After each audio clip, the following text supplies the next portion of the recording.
Testing 1 2 3. Mic check. 1 2 3. 1 2 3. Testing 1 2 3. I have no sound. I have no sound. Let me see something right quick. I don't know why I don't have any sound. Let's see. Okay.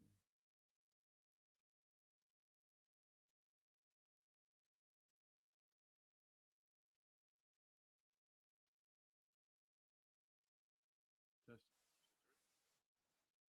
1 2 3. Testing 1 2 3. Testing 1 2 3. Let's see. Let's try.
Sound check. I got no sound. Nothing's coming through at all. Let's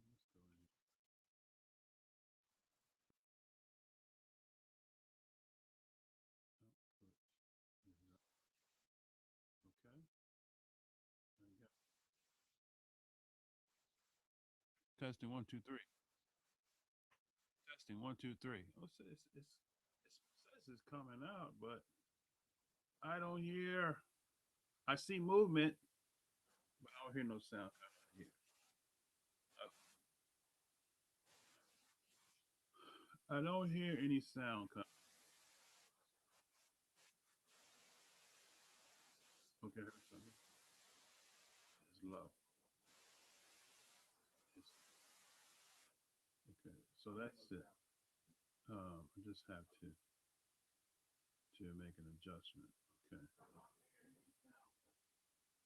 Okay. Why don't I hear nothing coming on here?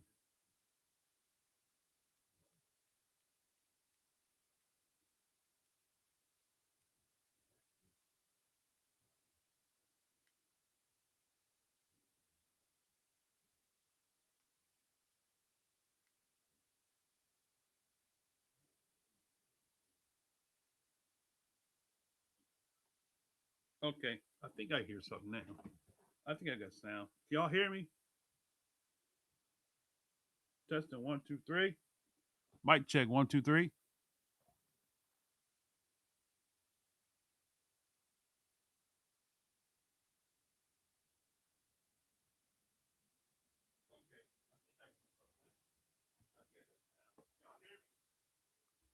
I'm gonna have to.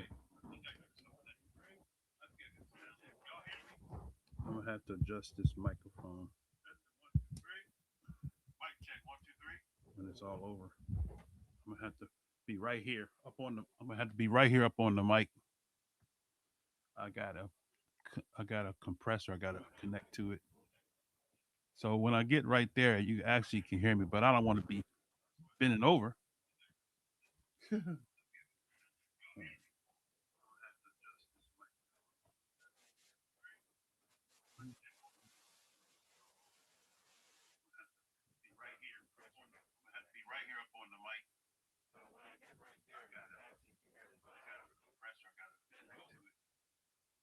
So when I get right there, you actually can hear me, but I don't want to be bending over. Okay. I figured. Okay. In the meantime, so you can hear me. Okay. All right. He says sounds good. I got to tweak my sound. I'm trying to do something a little different so that I can bring people in. So this is the new platform we're going to use. This is Restream, but I'm actually doing it through the Restream Studio. Let me turn this down here. Okay. So I'm doing this through the Restream so that people can come in. Today I wanted to just kind of have a little fellowship, and I want to kind of talk a little bit about what is on your hearts, any particular topics that you want to discuss for the upcoming year. Um, I know I had some things that I said I was going to cover, but today it kind of be more like an informal setting. So you can ask me any questions that you want to ask me, um, and I'll do my best to see how I can answer those questions. The thought in my mind was that I was thinking about. I was talking to Elihu yesterday, and we was talking, and Maury Josiah the other day. We was talking about our Hebrew Israelite story, right? And there's a lot of people that have stories that need to be heard, right? So I have a channel called Our Hebrew Israelite Story, and or Our Story. I think it's I think it's subtitled Our Hebrew Israelite Story, but Our Story, where you can tell your testimony about how you came to this knowledge of this truth. Uh, it's no better way to communicate to the world, right? No other than let me put a link in here. If anybody want to come in and you can come on live, if you want to come on today and give your testimony, um, click this link here, and I'll bring you in, and I'll give you the space. You want to greet the people. If you're not camera shy, you want to come on the camera. This is your opportunity to do so. Um, so often we have people that challenge certain things that we teach as Hebrew Israelites in the Hebrew Israelite community, and some Hebrew Israelite teachers teach different things. I like to be interactive, so I'm going to change the platform so that we can actually be more interactive, right? So people don't have to necessarily just text, but I can actually bring you in on the live stream, right? So you'll see a link I just posted there. I post one more time, and if you so happen to choose you want to come on the camera, you don't necessarily have to tell your testimony. You might just want to come on and see how it works. Click on that link there, and I'll bring you in, and you can say um, Shabbat Shalom to the family. You know, we can put a face on a name, right? So let me just do this here while I'm going through the greetings. Uh, this is kind of good because I actually can. Let me show y'all what I can do. Watch this. See that? See, I actually can actually put your messages on the screen now. So I can do it this way and say Tresky Morel, Baruch Shabbat, back to you. And then I can go to let's see, I got Lion Pride here. I can go here and bam, there it is. Look at that. I like it. See, that's a whole lot better. So, and the thing what I like with this studio is that I can leave messages on the board for as long as I want to leave them up. So if somebody say something, like if you ask a question, right, I can leave your question up on the board, and while we attempt to uh to explain, I gotta turn this mic down because I'm getting louder and I'm hearing the volume come through. Let's see. So yeah, I mean, so this is actually a good tool, and I like it that way better. All right, so I can take the message off, and as somebody comments a message, right, it's interactive. I can show. Look at that thumbs up, right? Brother Dollars. Uh, so Shabbat Shalom, Elias Stone. Shabbat Shalom back to you, my brother. Uh, and Shamaria, Shamaria, Shabbat Shalom to you and to your household. So see how I like how this works. This is pretty cool, right? And here's what I posted. Sound check. Y'all didn't hear me, but I posted. That's me. And so let's see who else we got here. All right.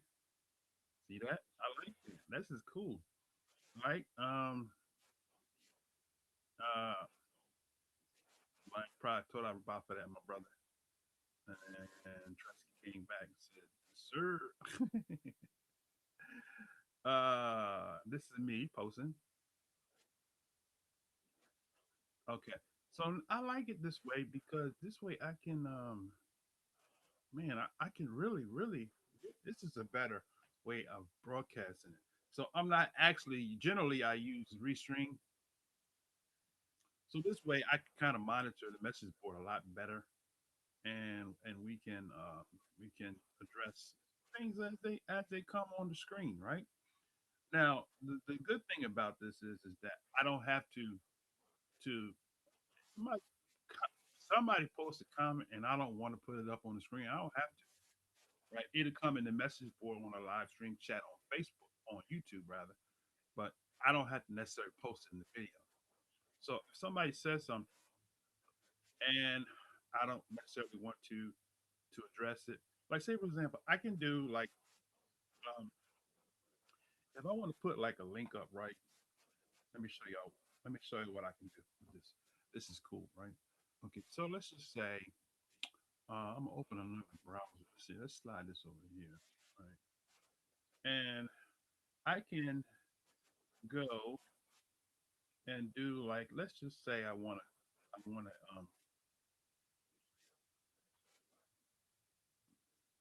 let's do this real quick. Okay. Let's go to Google Gemini, right?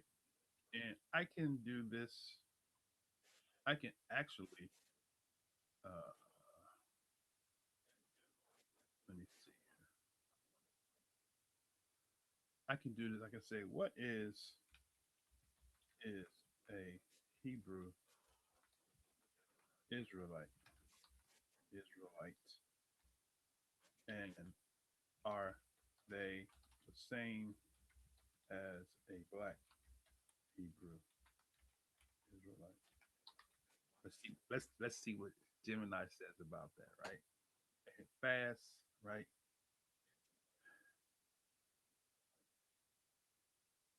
Okay, now here's the thing. Okay, what I can do is this here, right? With this, I can take and share my conversation, right? I copy the link, and then I could put this in the chat, just like this here, right? And paste it, and boom, and then I can show it. That's cool. That's very cool, right? So, now I'm still learning this Restream Studio, but yesterday when I was out, I was like, man, there's got to be a way I can navigate and get rid of my green screen. I was talking to Elihu yesterday, and uh, you got green screen, you know, get, and I was like, no, I don't really know how to get the green off. But then I went and I asked Google Gemini, and Google Gemini told me how to do it. Right? I said, well, can I stream on multiple platforms? He said, absolutely. So this is the way we're gonna do it, right? Now the only difference is you're gonna see that in the corner, you're gonna see that restream here. this don't go away unless I pay for membership, right? And I choose not to pay for membership at this time. Maybe later in the future, and I'll plug it. But it works just the same. You just see that stream on the stream when you're watching. Okay, now with that said, so since I started with that, and listen, so if, like I said, if you want to come in, right? Um, what is add a placeholder? What is add a placeholder? I don't wonder what that is. I'm almost afraid to click. This is the link for you to come. I can bring. You click on that link, I get a notification that hey, we got somebody want to come on, and we'll bring you right on. Okay, now with that said, so what I want to do is, if I can, let's see, and let me see. I'm trying to figure. I'm learning how to do this thing. This is good. Okay, I want to show screen share. So what I want to do is, I want all this. Okay, I'm trying to figure out how can I just share that part of the screen. I think I can. I think I can. I think I can.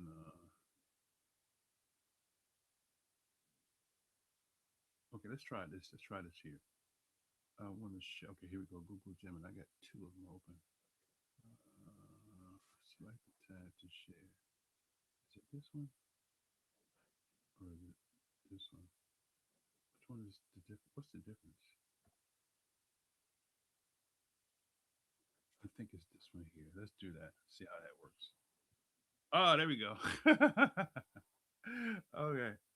Okay, let's see. Now, wait a minute. Hold on. Where I go now? Okay. All right. Okay, here's what we're gonna do. All right, cool. I like this. So here's what we're gonna do. This actually is the background. Okay, I'm learning a little something today. I can't do nothing. I'm gonna learn today. I had to figure out how to put my sound effects in, but I'll get that later on. Okay, but I like that. This is cool though. Right? So with this, let me see. Let me go back here. Okay, I can actually bring myself in and do it like this. There you go. Okay. All right. Now, how I like that. Oh, this is good. Oh, I love it, man. Don't y'all be shy now. If you want to come in here, click on that link. All right. So we'll just do it this way until somebody uh prompts me for a question or something like that, or read, or you might something that I'm going to read on this in this particular um, in this particular um, article. Okay, so let's go back here. All right, there we go. So this is a scene two. Let's see, how can I slide this up here? There we go. Okay, there we go here. All right. So kind of way I got to figure out how to navigate it with my Stream Deck. But anyway, okay. So I asked the question here. Question was, I said, what is a Hebrew Israelite, and are they the same as a black Hebrew Israelite?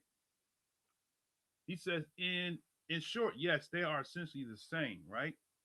So now, do you all agree with that? That a Hebrew Israelite and a black Hebrew Israelite is essentially the same because that's how they identify us. They identify us by calling us Hebrew Israelites or black Hebrew Israelites, right? So when you say black Hebrew Israelite, to me, it seems like to me you're saying that there are white Hebrew Israelites.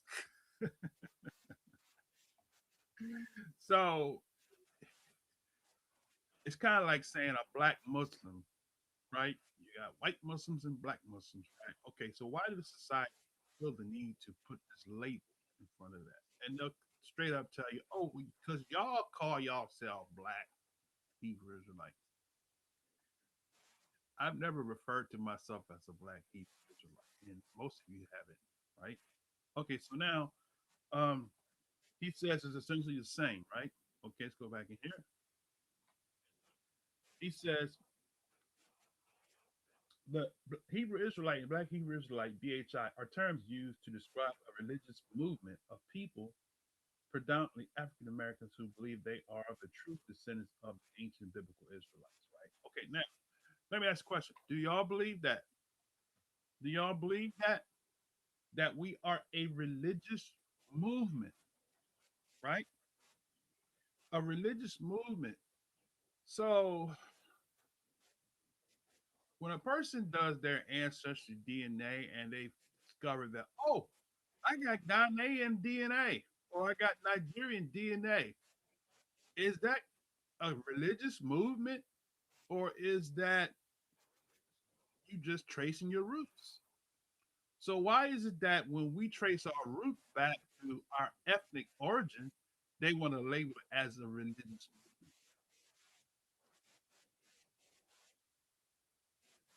right?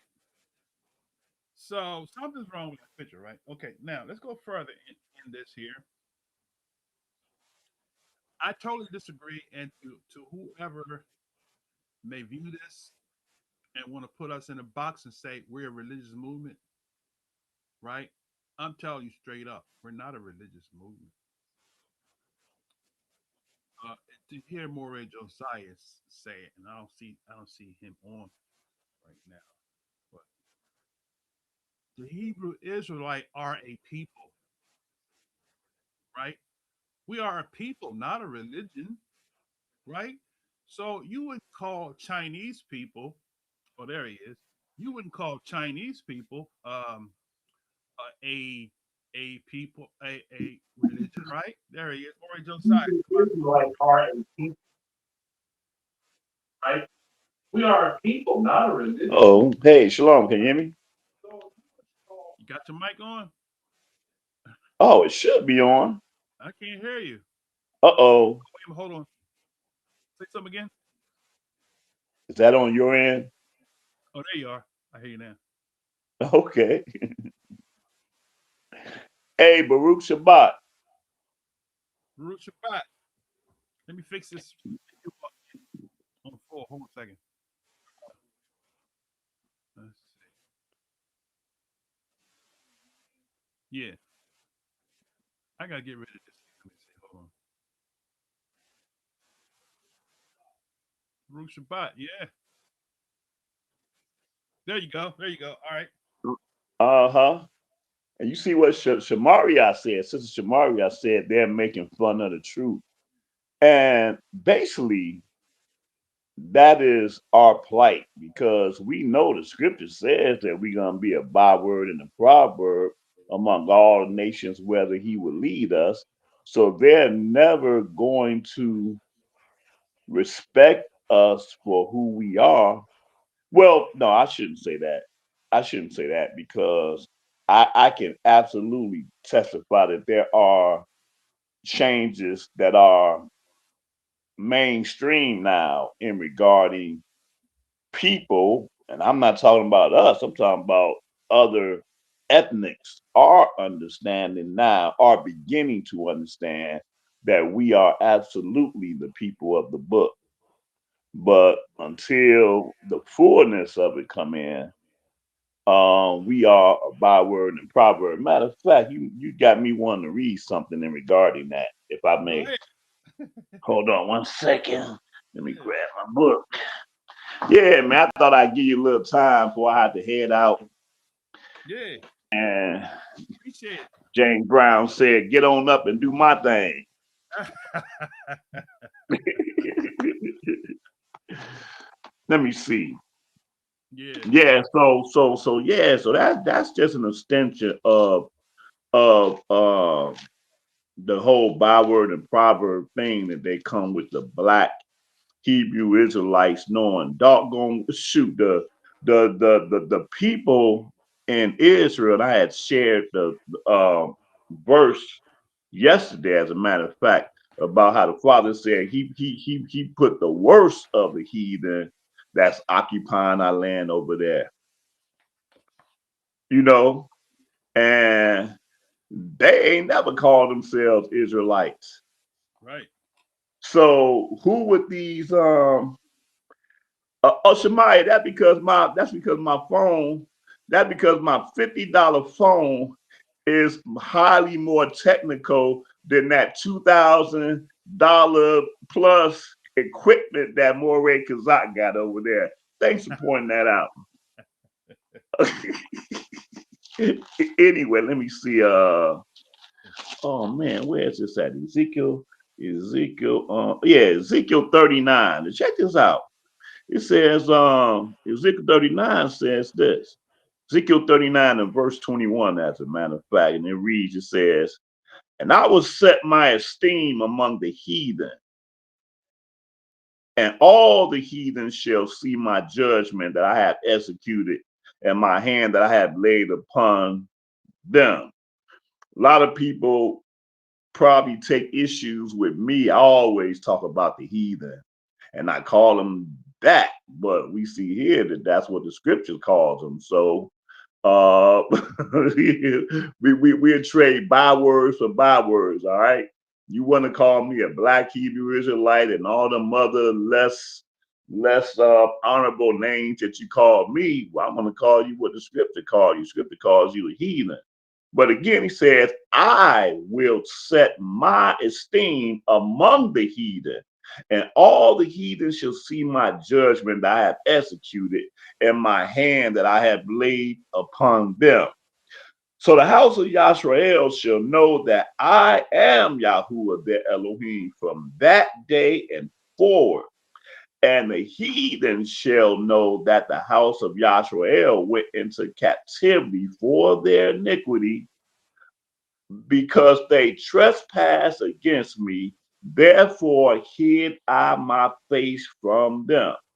That's our present state that we're in. The Father has hid his face from us as a whole, as an entire people, as we are in the land of our captivity. His eyes are always on the righteous. Those of us who have taken hold of the covenant now, his eyes are on us. But as far as the rest of our people, the lost, he hath hid his face from us as a nation and gave them into the hand of their enemies. So fell all they by the sword.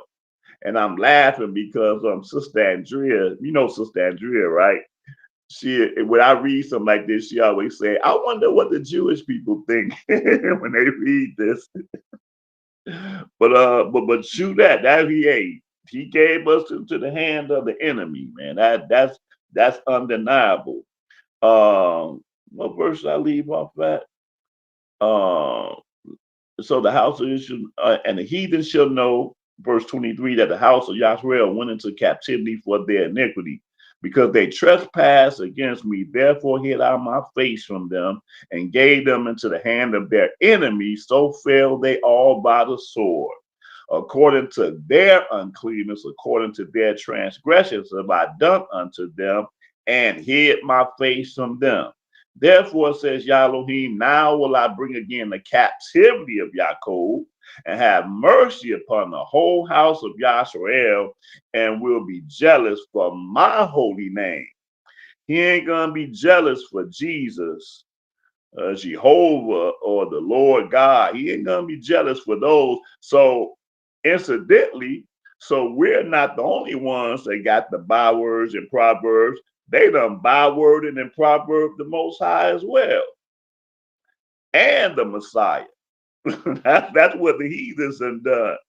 And we, in our lack of wisdom and understanding, follow right behind the heathens with these bywords and proverbs. Verse 26. After that they have borne their shame and all their trespasses whereby they have trespassed against me, when they dwelt safely in their land, and none made them afraid.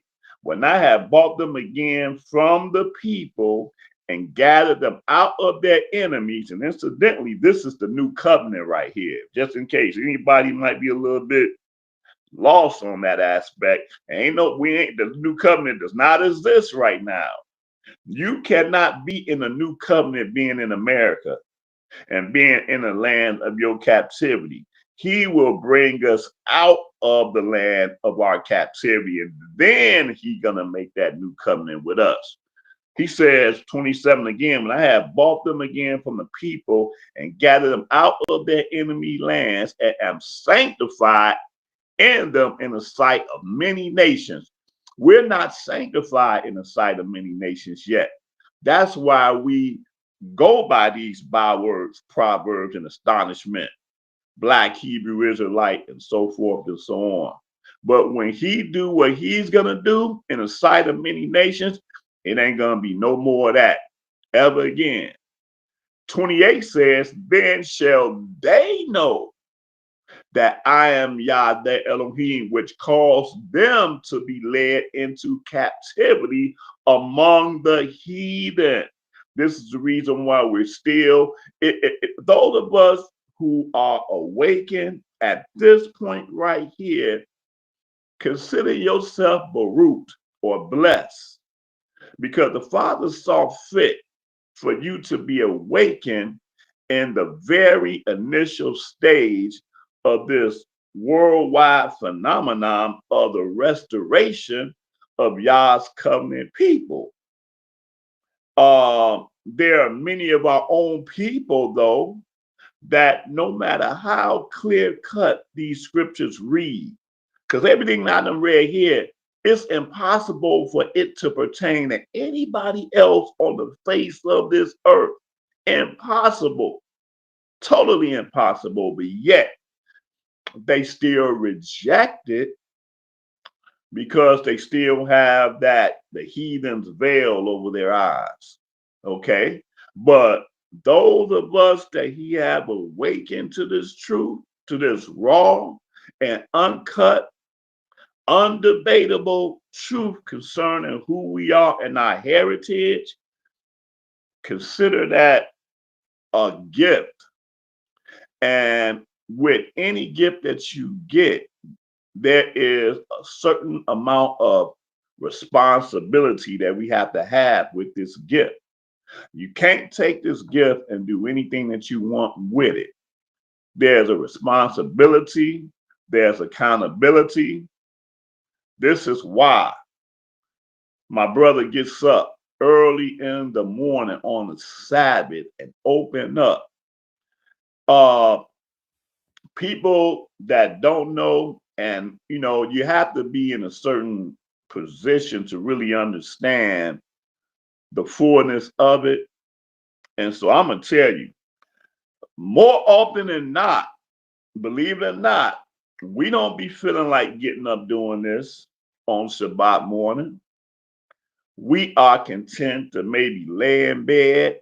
We are content to maybe go visit other people where we can sit down and listen and get fed or whatever. But to have to do this, rain or shine, tired, exhausted from whatever we have dealt with during the past week or whatever, it is our responsibility and it's our accountability. But at the end of the day, all of us that are awakened share a certain responsibility and a certain accountability. Okay? We don't, it's just like Yahshua teaches concerning the talents. If he have given you a talent, then a certain part of that talent, you need to consider how you can use it for the awakening, how you should be able to use it for the kingdom, or be very fearful that you can have that talent taken away from you. Okay. And I'm just paraphrasing the parable that Yahshua teaches concerning this. But yeah, but the point is, though, is a blessing at the end of the day for that the Father gave us, but we don't want to use this in vain.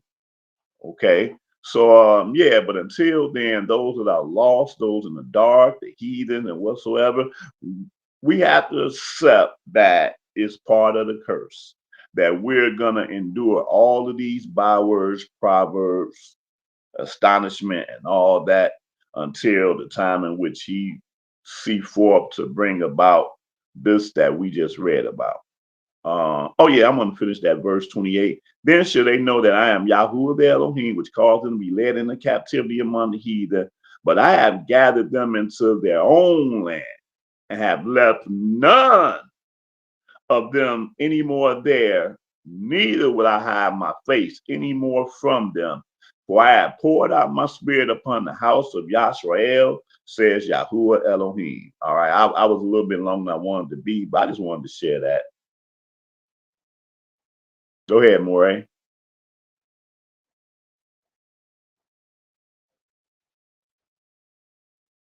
Uh-oh, is it just me? Oh, I can't hear you.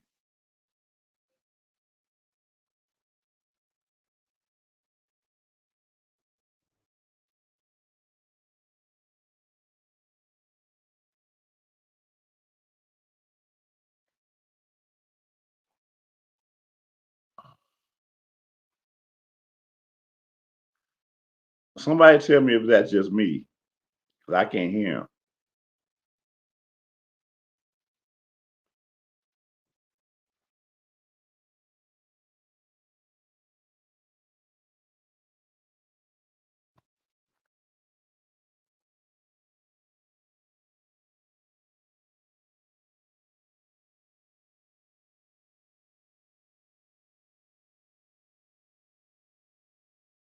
Uh-oh. Mic check. 1, 2, 3. Mic check. 1, 2, 3. 1, 2. Mic check. Yeah. Chesky say we lost the volume, and since I think I might still have volume, I don't know. Uh, so sorry for for you brothers of the star. I want to throw that out there. I just got to throw that out there. So sorry for y'all. Uh, hopefully next year y'all have better. 1, 2, 3. Oh man, I think my volume is gone. 1, 2, 3. 1, 1, 2, 3. There we go. I'm back. I think I'm back now. Okay. I was making an adjustment. Okay. I have to play with it after Shabbat.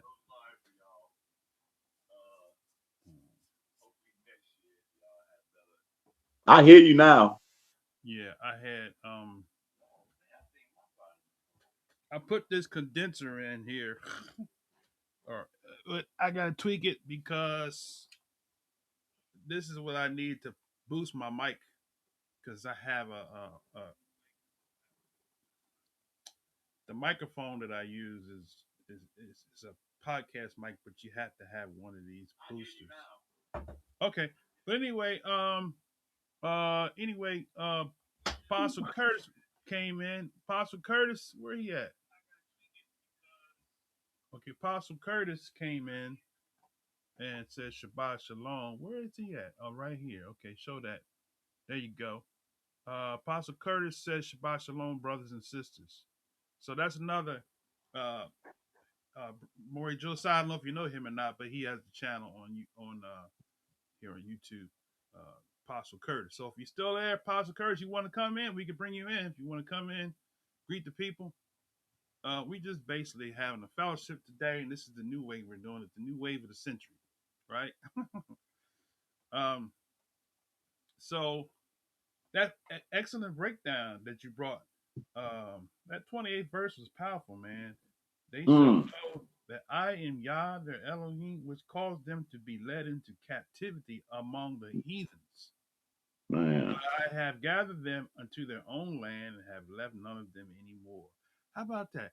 That base man, that's powerful right there. Mm-hmm. Mm-hmm. Because the thing of it is that when they want to put this label on us, they don't, like you said, they don't really realize that they actually fulfilling prophecy. Right. As much as we hate being called Black Hebrew Israelite, they fulfilling prophecy. Mm-hmm. So let them do it. Yep. Anybody else want to come in and join us? Rory Josiah gonna be leaving pretty shortly. So, hey, you got something else you wanna offer while I'm on this subject here? Let's see. Let's go ahead. I don't know if you heard my comment about my condolence to you and Tresky and the brothers in blue. I don't know if you heard that part, but In case you didn't, I thought I would offer that up. See, you know you're wrong for that, right? Why you want to mess up my Shabbat, huh? I'm trying to have a Shabbat Shalom. You trying to make my Shabbat be chaotic. Well, it ain't often that I get the boast, man. It ain't often. I don't know how long I'll be able to, so I might as well take the chance while I can, man, because it Right. might never happen again. But anyway, Well, offer you congratulations on postseason for the Bears. Y'all number oh, two, right? indeed, huh? Number one, Yeah, yeah. number one, Number two, number two. two. Yeah, Who's one? that would probably be, if I'm not mistaken. I think it's the Rams. I think. The Rams won. Okay, okay. I believe so. Last time I looked, I think that's it. But it's pretty close up at the top, though. It's pretty close up there. Yeah. Okay. Well, let's read some more of this Hebrew Israelite thing. We might spark some more conversation out of this whole thing. Yeah, long time. Hold up, long time. Uh-oh. Now Man, you don't be scared to click that button. Oh, can you hear me?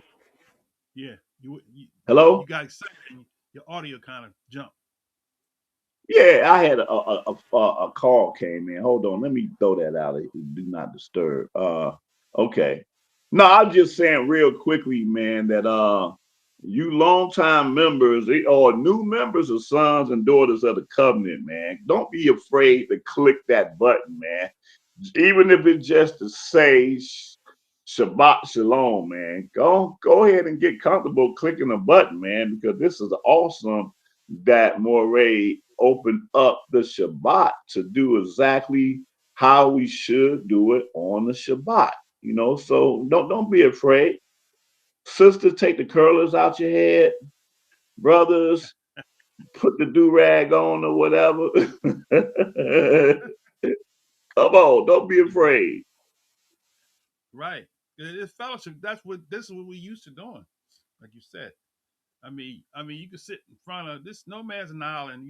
People get tired. We get tired of the monologue. We want involvement. That's what Right. the mikras are supposed to be about a Mhm. joint coming together to fellowship. Iron sharpening iron. So we as Maureen, we don't know everything. So you might bring something to the table. Okay. Coach Sherry, Shabbat Shalom.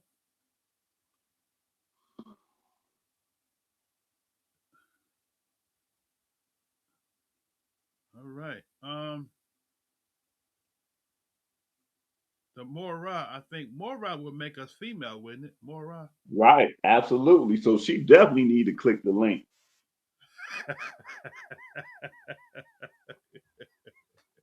Oh, she said two of our Moras. Yeah. Well, the plural is Maureen. I think that's what she was going for, Maureen. Right. Right. Because the Ra makes it feminine. Yeah, the Ra. feminine, right. Uh so let's go, let's do a little more into this article here. To this so he says that the primary difference is often one of preference and categorization. Hebrew Israelite, this is a term most members of the community use for themselves. They, talking about us, prefer Hebrew or Israelite over Jew to distinguish themselves from mainstream or white Jews whom they may view as converts or imposters, right? What you want to say about that? You want to say something about that? Oh, well, I already did. Basically, like I say, they don't call themselves Israelites. So, there's a reason for that. And not only that, but 9 times out of 10, they would tell you that because they call themselves Jewish. And they'll tell you that Jewish are not a people, but it's a religion. A lot of them, and even in their books, they tell you that. So I think more so Christianity try to build them up as being ethnic Israelites more so than the people themselves. So That's what I get on that. So I was thinking, what I was pointing out was the part where he said that um, we view the white Jews as converts or imposters. Oh, and absolutely, absolutely. Imposters are for those that. Well, here's the thing. Historically, anytime that there has been that great significant conversion in history, going all the way from just using this as an example, when the 10 tribes left in that Assyrian captivity, right? And they were, or I should say, were replaced by the people that became known as the Samaritans. Isn't that what they did? Like that woman at the well, they they adopt themselves into claiming being an Israelite ethnically, Mm-hmm. especially among the Gentiles, because the Gentiles, for the most part, were still new to this game.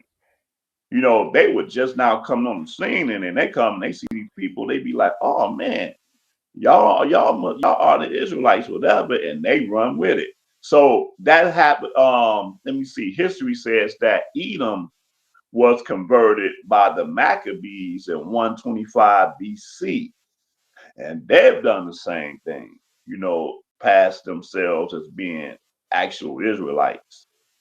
Um, Interestingly enough, history says that in we all know what happened in 70 AD with Titus and Vespasian. They sent all of Israel into captivity out of the land. But the ruler at that time was King Agrippa the second. He was the king of Judea. And history says that in 70 AD, Edom ceased to exist as a people. 70 AD is when they ceased to exist as a people, but they were still alive. They didn't die off. They was just calling themselves Jews at that point because we were gone. We was put, and Agrippa reigned all the way up to 100 CE. So he was still there. He was still in power. So what you was quoting there is that they're absolutely converts. We can prove that they were converted. But like I said, a lot some of them try to lay claim to our heritage, which would do what? Make them imposters. All right. So let me ask you a question then. So let me ask you a question. So you know our buddies and them, Richardson, Kelly Richardson, and Benai and all of them. They doing their thing on the 1948ers being the Kanzari and converts. What would you say to that? Oh, absolutely, absolutely. Khazarian, or what we know them and what they even know themselves as is Ashkenazi, because that's what they call themselves, Ashkenazi. And it just, and that also the fulfillment of scriptures, right? Because didn't Yeshua say that our land will be occupied by the Gentiles until the time of the Gentiles be fulfilled? So they're right on point with that. The Ashkenazi are the power base of the state of Israel right now. Right. So you basically challenging the One West Division's doctrine that Esau is the so-called white man and connecting it to Japhet. Absolutely. Absolutely.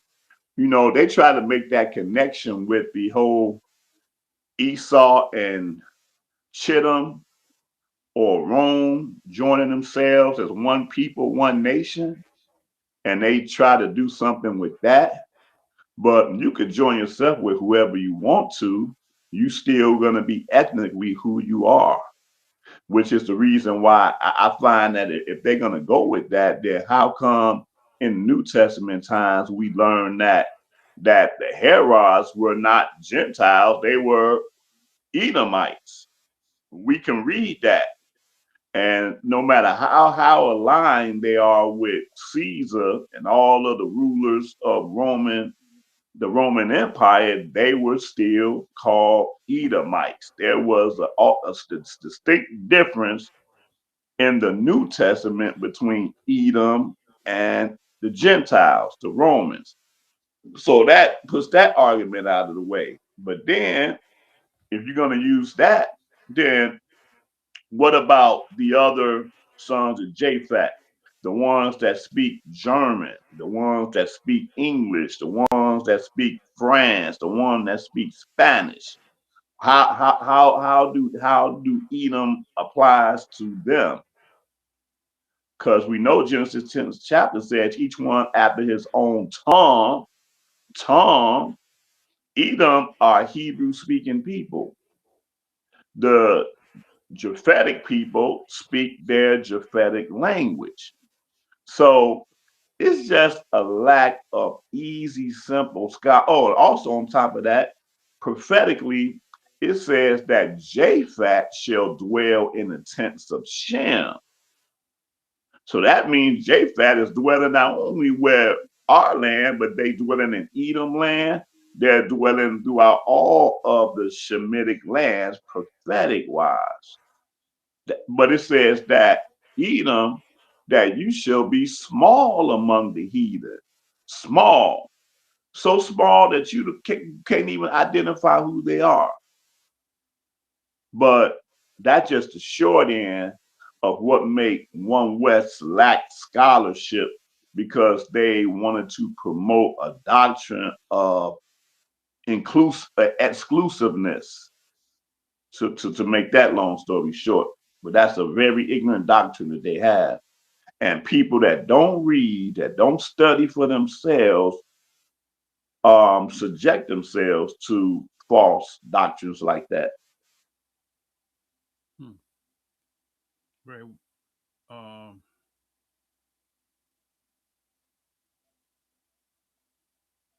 very well put. Very well put. I was trying. I'm navigating through this thing here. So, so we are in agreement now. We don't spend. I'm like you. We don't spend a lot of time talking about who the Israelites are not, but we do know what the prophecy says, and like you said, the people that want to say, "Oh, they're not connected to the Khazars because it's been debunked." So then it's kind of like when you think about it, they want us to believe, the Christian church want us to believe that the Israelites just disappeared. They lost. Right. Absolutely. So, and they want us to believe that, oh, that Khazar converted people, they don't exist either. Mm, So if you got two people that disappeared, which one is which? So how is it that they can? How is it that the whole nation? There's no prophecy that said that the Israelite will be scattered in one place. right. But it said to the four corners. Matter of fact, when they try to say the Deuteronomy 28 was fulfilled in Babylon, I said, well, what about Luke 21:24?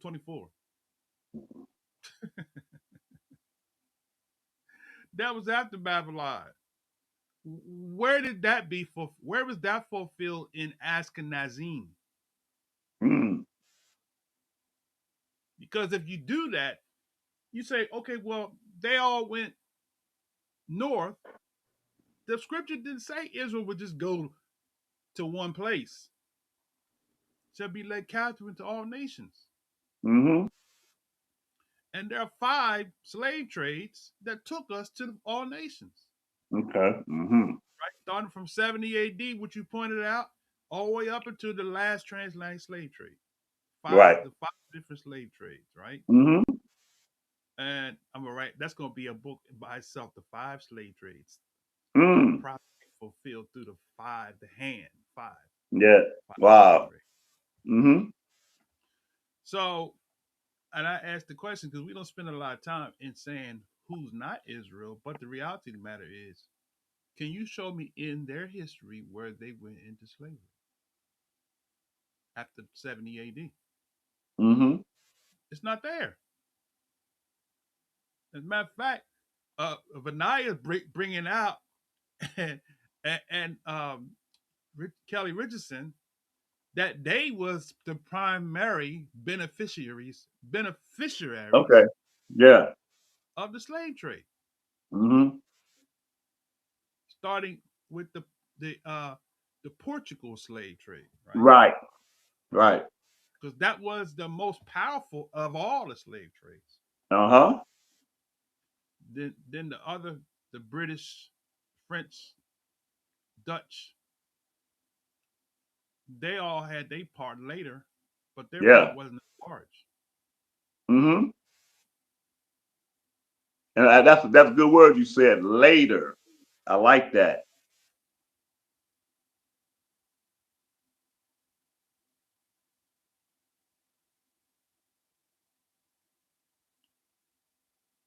Uh, Lion Price said, "Don't forget the 48ers had to hurry between the 60s and 70s to whip together a fake language of Germanic Yiddish and some Hebrew as a modern Hebrew tongue, right?" Mm. So, okay, so was it the 60s when the Yiddish started? Is that when it started? The Yiddish language was formulated? Let me see. When was the Yiddish I would have thought it was back when the Khazars were converted. That's what I would have thought. created? Okay. Like Okay, 10th yes, you're right. century, like Yeah, he said 10th ninth century. century, right? Ninth to 10th century, right? Yeah, that's what Right, he's saying. exactly. Right. That's what I would have thought. Right. It evolved gradually as a distinct language starting around the ninth to 10th century CE, Right. right? That's when they were converted. Right, over Right. 200, right? Because Ain't they that got the something? books, right? Yeah, because they got the books, and then they couldn't read them, so they formulated their own form of Hebrew so they could state claim that, oh, this is our history, that's our Yeah. heritage, right? Mm-hmm. But who did they get it from? Now Dante Forson breaks it down. He you had the black Khazars because you had black Khazars, which was our people, Okay. and you had the white Khazars, Mm. right? Now, I didn't know Uh, nothing about that. I'm gonna show you some. I'm gonna give a reference to that. Okay, but go Okay. ahead talk. Go No, ahead talk. no, no. I'm listening now. Wait a minute, hold on. Jim and I gonna tell you where it is. Was there a people called Black Khazars? All right, let's see. Let me put this so you can see what I'm doing here. Let's see. Hold on a second. We'll come to the. Okay, wait a minute. Where did it go? Oh, wait, hold on a second.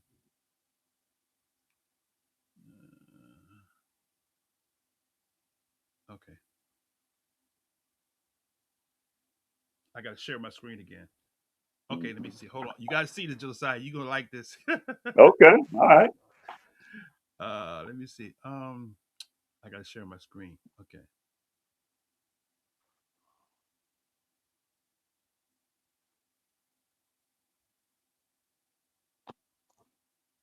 Uh-huh.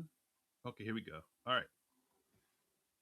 So I said, was there a people called Black Khazars, right? He says, yes. Historically, records do mention a group called the Black Khazar or Kara Khazar, but they were likely not black in the sense of African ancestry. Ha ha ha ha ha. Mm. Wait a minute. See, you got to know what Google Gemini does, right? You know, Google Mm-hmm. Gemini is controlled by the people who saying they are us. Right.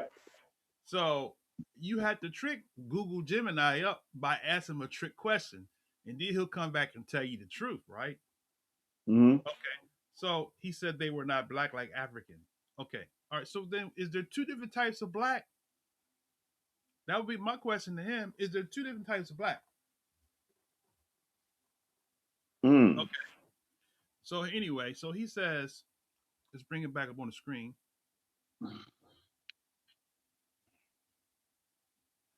He says, he says yes, historically they do mention a group called Black Khazars, Kara Khazars, but they were not. They were likely, he says, likely not black in the sense of African ancestry. In the context of Khazar, he says Khaganite, a powerful medieval Turkic empire in the Caucasus. The term black and white were used by contemporary writers, specifically Arab geographers, to describe social classes or phenotypes within the Turkic tribes. He says white Khazars, these were the ruling elite, the warrior caste and nobility. They were often described as handsome with light skin and reddish hair. Black Khazars, Kara Khazars, these were commoners. Uh oh. These were commoners, the lower class, and the laborers. Does that sound like us, right? Mm. Does this sound like us, Yeah. right? The laborers, right? Look what he said. He said the laborers, right? They were the lower class. They were the commoners. 1/10th century Arab geographer Al Istakar wrote that the black Khazars were swarthy and verging on deep black. Wait, let me read that again. The 1/10th century Arab geographer Al Istakri wrote that the black Khazars were swarthy and verging on deep black. So, how is it that he's saying that they're not black like Africans? Is there two different types? But then he describes them as being swarthy, right, and being deep Mm-hmm. black. Right. That was Yeah, just that's that whole olive thing that they like to talk about, as far as I can tell. well, Where they might have, black though, right? huh? Olive is not deep black though, from their definition, right?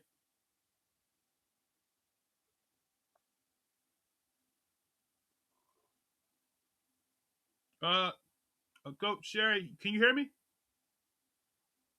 Did my mic go up? I can hear you. Oh, okay. Coach Sherry said she couldn't hear me. Um, so basically, the black Khazars were actually the Hebrew Israelites that was in Europe. That's who they Yeah. were. Hey, read the rest of that. Okay. All right. So he says, they were swarthy and verging on deep black. Even comparing them to people in India, however, most modern scholars believe this was a mistranslation or a misunderstanding of Turkey's social system, as black usually meant tributary or common, not a different race. Now, my question is, how you gonna interpret somebody that was there in the 10th century that gives you an eye spot of it, and then you modern, you're gonna try to give your own interpretation. And you know what? That they did a one West thing right there. They Right, did a one West thing right right, there. They right, didn't want to believe the facts, so they'd teach you something based off of their own emotions and feelings instead of dealing with what the person that was actually there actually said concerning that. right.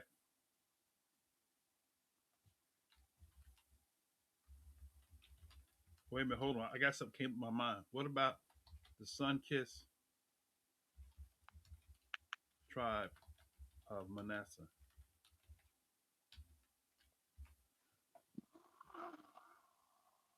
Okay.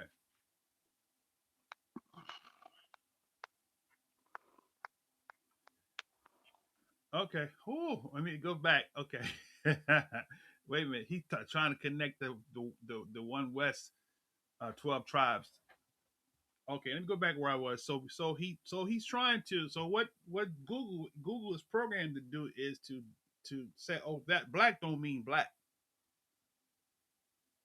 I mean black as in, you know, they were a class of people that was the commoners, right? Mm. But when you look at all the reference books, right? I can ask for a reference book on the Black Khazars. Okay. Um, hold on a second. What book can I read about the Black Khazars? I actually had that book in my library, but I want to see if he's gonna pull out the same book.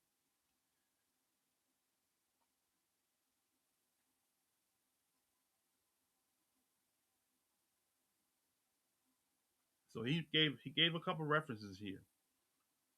The History of the Jewish Khazars by D.M. Dunlop, copyright 1954. He says this is a gold standard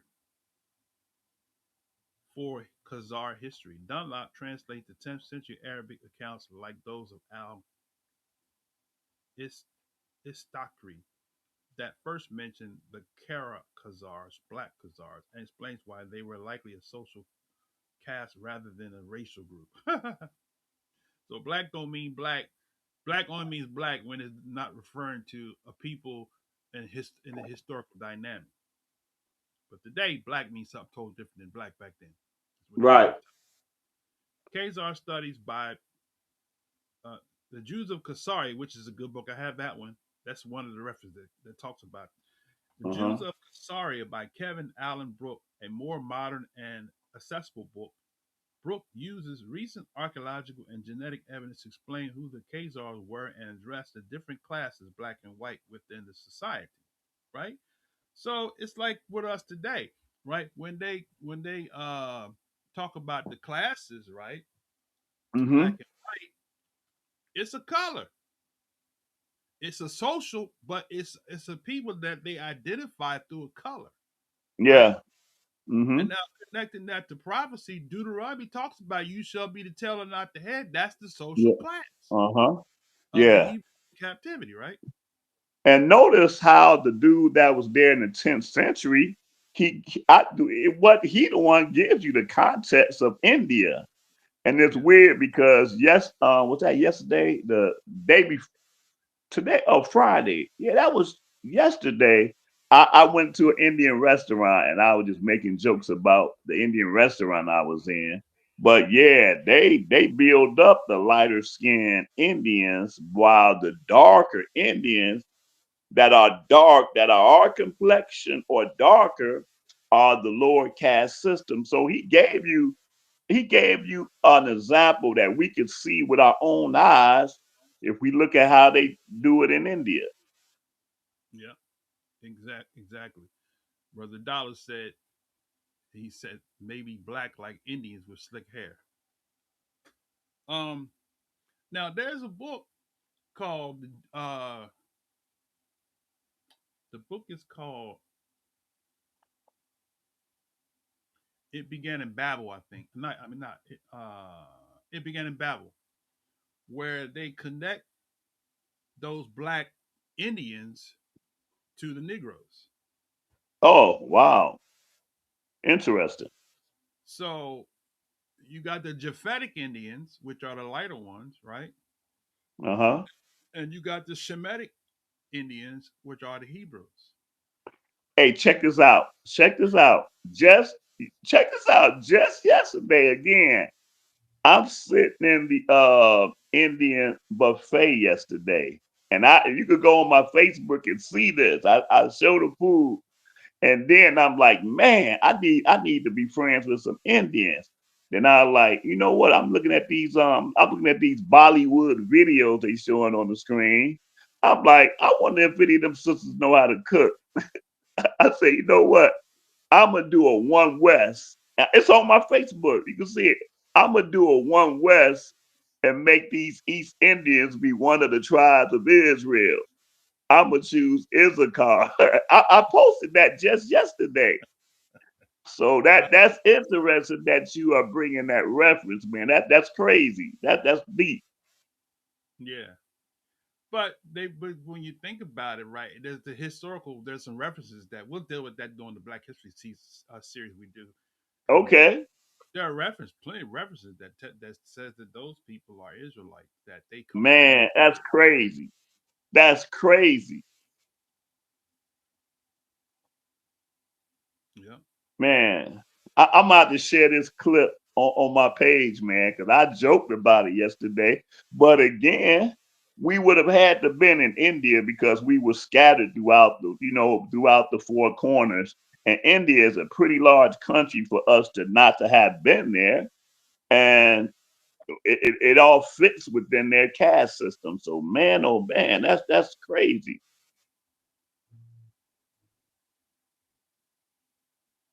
Brother Dollar said he got a good video that connects the Indians to Japhet. Right. So yeah, right, because you got there's two classes. He talked about the two classes, right? Now, Right. Henry Louis Gates did a documentary called African Wonders, where he goes even into Arabia. He talks about two classes of Arabians, the Hmm. black class and the white class in Arabia. Yeah. So the Eurocentric Arabs are Japhetic, and the African Edenic Arabs are Shemitic. Uh-huh. So it's just like in America. It's nothing changed. You got the darker people. You got some African people here, but I'm talking about the ones that was brought, the descendants of the ones who brought over here the slave ships. They put the label black and white to distinguish not them, not the Africans, to distinguish us Right. from the elite class. Hmm. So when you say black and white, that's what they talk. They're not talking about the Africans. And that actually clarifies what his statement was. He said they're not black like Africans Mm. because they don't look at us as African. The elite people don't. Right. They say we didn't come from Ham. That's what the guy said in the book. The Negroes, Ham is the father of the dark race of people, Except the but not the Negroes. Hmm. Negroes.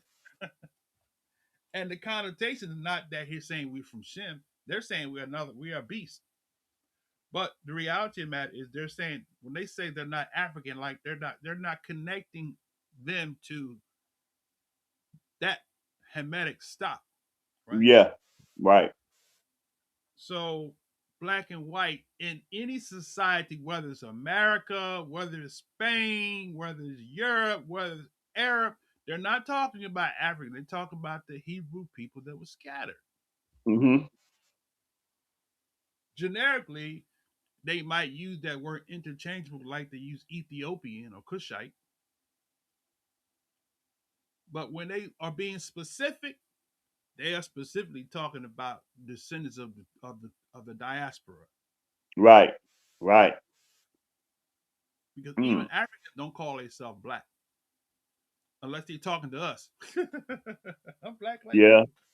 you. Yeah. They say I'm Nigerian or I'm, and even in that you have Israelites that have Nigerian and Ghanaian DNA, but we are a separate people of the Ghanaian and Nigerian stock. We're not related to all the Ghanaians and Right. Nigerians. Right. There's a certain class Yeah. within Same Nigeria. thing, like you say. Same thing with Ethiopia. They call them the Falashas.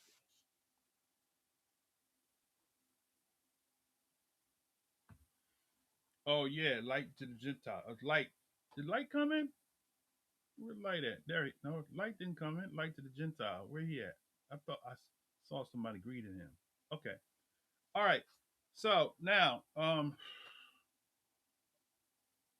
there's a lot of references on that. I share this. I'll share my Google, and you can. I'll share my Google, and you can go when we get done. We'll get ready to wrap it up. Yeah. You can sit and look at the references and stuff. because he refers different books here. Now let's go back into to what he's saying about the Hebrew Israelite. All right. So I want to see how they okay, let's go back because I asked a lot of questions. All right, now uh he goes on to say the black Hebrew Israelite, this is a categorical term, right? Categorical term used by historians, sociologists, and media. Let me bring it on the screen to describe the movement. Okay, many within the group like the prefix black because they believe Israelite is the true ethnic and national identity, and adding a racial label feels redundant or inaccurate to them. Would you agree with that?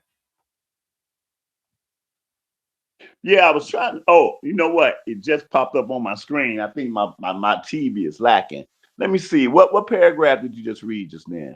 That where it says the black Hebrew Israelites is a categorical term. Uh-huh. You're right. You and we need to describe many within a group. Just like right. There you go. Just like is that you? Right. Absolutely. 100.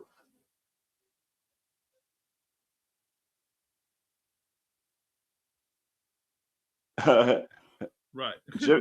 Gemini be knowing some stuff, don't he? Yeah, Gemini be on it. Okay, now let's go to the core beliefs. Core beliefs. The unifying belief is that the transatlantic slave trade was prophesied in the Bible, specifically Deuteronomy 28 and 68, and that the African Americans are the lost tribes of Israel. Right? Mm-hmm. The 12 tribes may group many group use a 12 tribes chart. No, only the one West divisions, right? Right.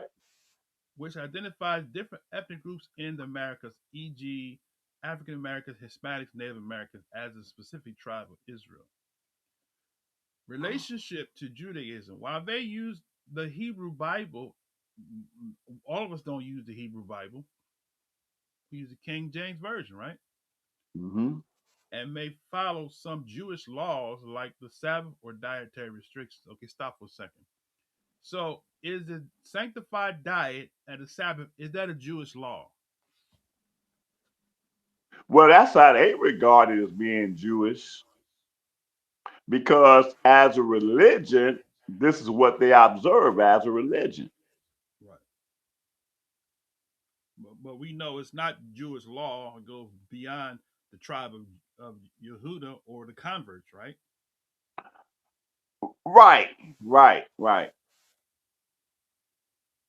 Okay. So they say we observe, we don't, so that is not correct. We don't observe Jewish law. We observe the laws of Yah, Yeah, right? right. Um, they are not considered Jewish by mainstream Jewish denomination, Orthodox, Conservative, or Reform, unless they have undergone a formal conversion, right? That's Right. what, So he's talking about religion. He's not talking about ethnic at all. Just religion. right. Then he has Jesus, Yahshua. He Right. already beliefs vary. Some groups are messianic and believe that Jesus was a black prophet or the Messiah. Others reject the New Testament entirely. Hey, I wonder where they get the how they render Yahshua, Right, because up there talk about one West, they didn't say Yahweh Shah, right, or they didn't say none of the other ways, or Yeshua, they didn't say Yeshua. So that's very interesting, man. Gemini, man, Gemini must be, they must be in the hood somewhere, man, Chicago or something. yeah, yeah, right, right. But like you said, Yahshua, they don't spell Yahshua that way. Right. Okay, a spectrum of groups. Oh, here we go.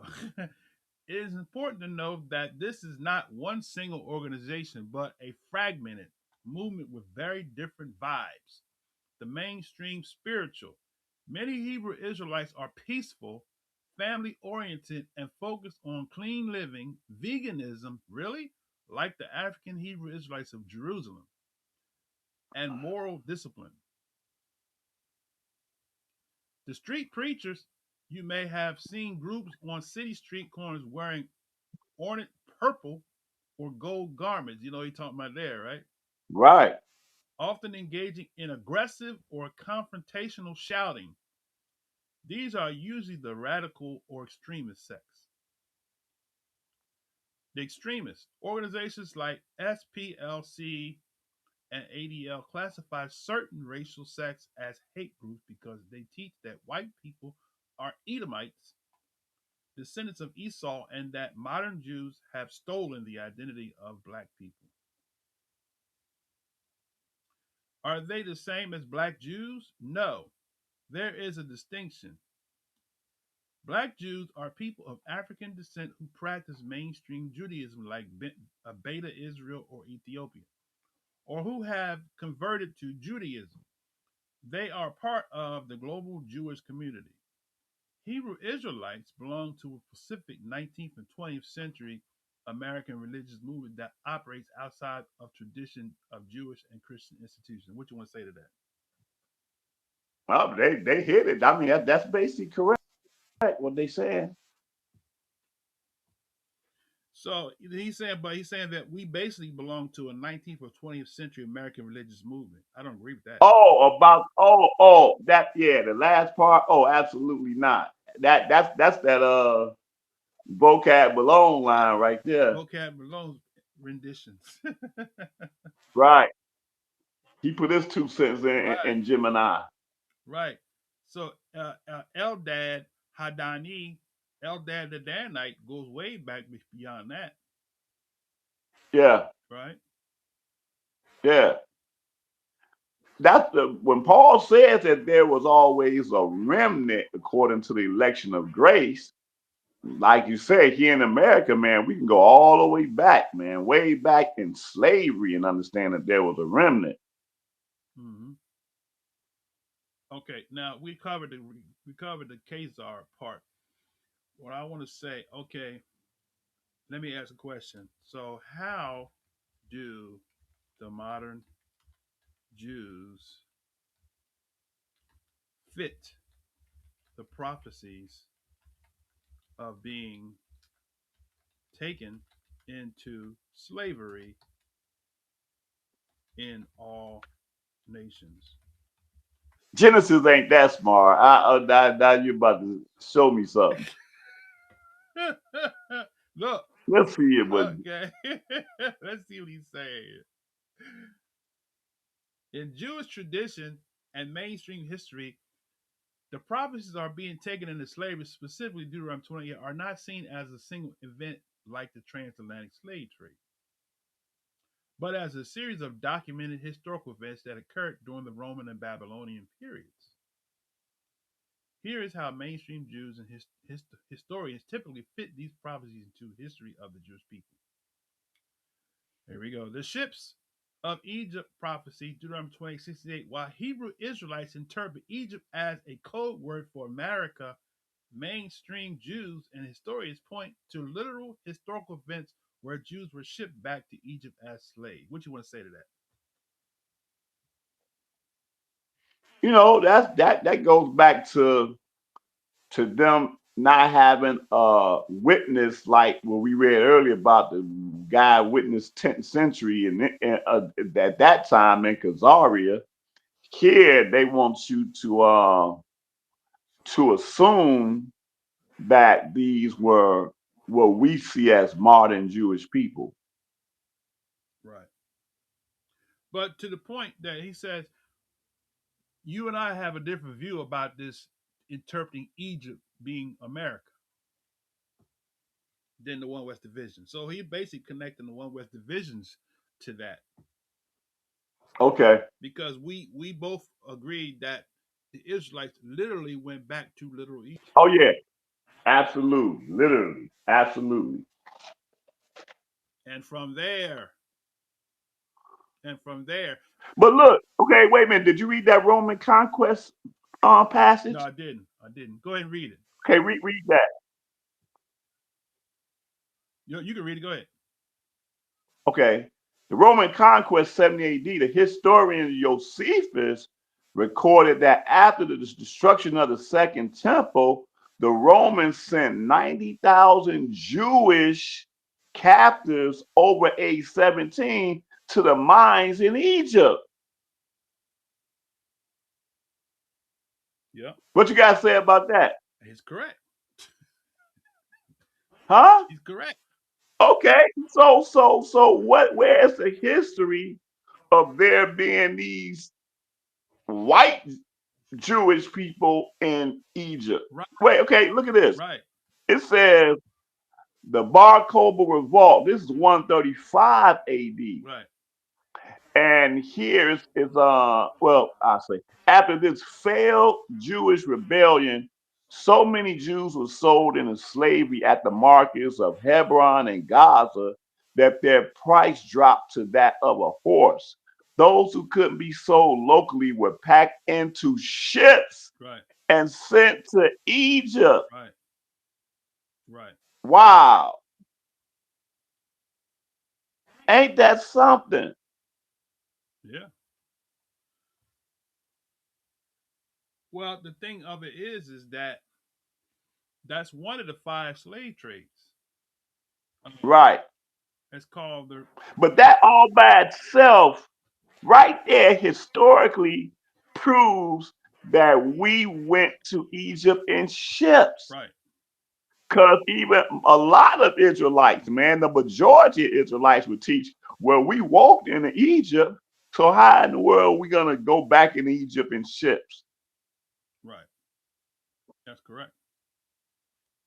Man, we were one of the few. Matter of fact, I don't even think I know any other Israelites that teach that correct the way that we've always taught that.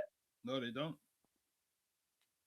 So to the point of the article, they're making it the One West divisions are actually making this prove to be what is taught in that circle because we know that Israel went back to Egypt. It's like the prophecy said, specific. And he's confirming it right here in this historical dynamic that yes, it did happen, right? But to your point, Mm-hmm. uh, he used the word Jews, right, as Right, whole the conglomeration of the whole Israelite nation as Jew, which is false. It's a false label. right, Because when you hear the word Jew, automatically we're not thinking converts. We're thinking, oh, the chosen people. right. So they all were in one place at one time and went where? So he's saying in 70 AD that 90,000 Israelites, because they wasn't from one specific tribe. Okay, now, well, here's the thing. We have to consider also that there are really three, or probably even more than three, but three definitions of the term Jew. Right, So you have to apply to which Jew are you talking about? right, Because more often than not, even in the Bible, when you read the term Jew, a lot of times it's referring to a religious designation. right, Just like, like in the book of Esther, many became Jews. They didn't become Israelites, they became a religious designation. right, right, Same thing with Acts, the first chapter, second chapter, when it says many then there dwelling in Jerusalem were Jews from every nation, have it reads from every nation dwelling there for the day of Pentecost. But the third definition of Jew is a resident of Judea, okay, which don't matter what your ethnic was, if you was a citizen of Judea under the Herod rulership, you was called a Jew. right. So that could probably be properly what that paragraph is talking about, the Jews that were Converts. still, but even though we do know that they were Israelites ethnically that were chosen, but from a Gentile way of thinking, they could have been looking at it like that. Right. Dookie Dollar said, when we went back into Egypt, the Romans ruled Egypt, right? Yes.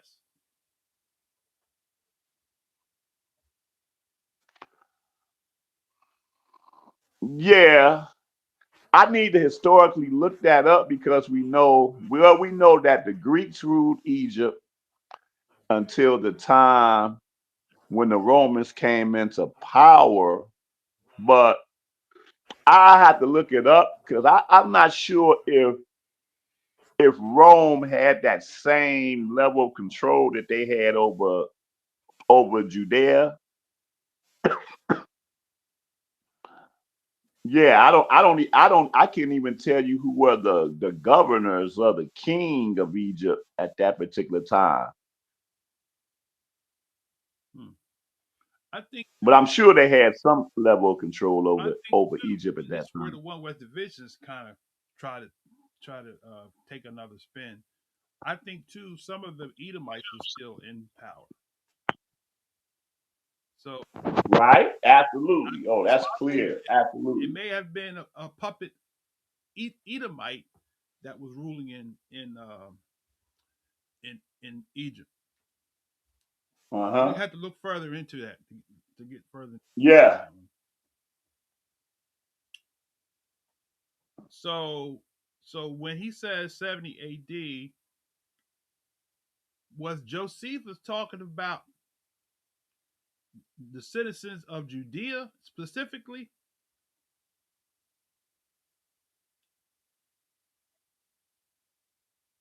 Um Uh, just uh, just just trying to pick the mind of well, no, well the thing is we know that they were Israelites. We know that they were Israelites. right. But from the Roman point of view, they just label everybody that was there as Jews. Yeah, right. No, no. So Egyptians, no, they were not in control because they lost that control. As a matter of fact, there's a prophecy that says that, right? Um, Right? Yeah. that they became a base kingdom. Right.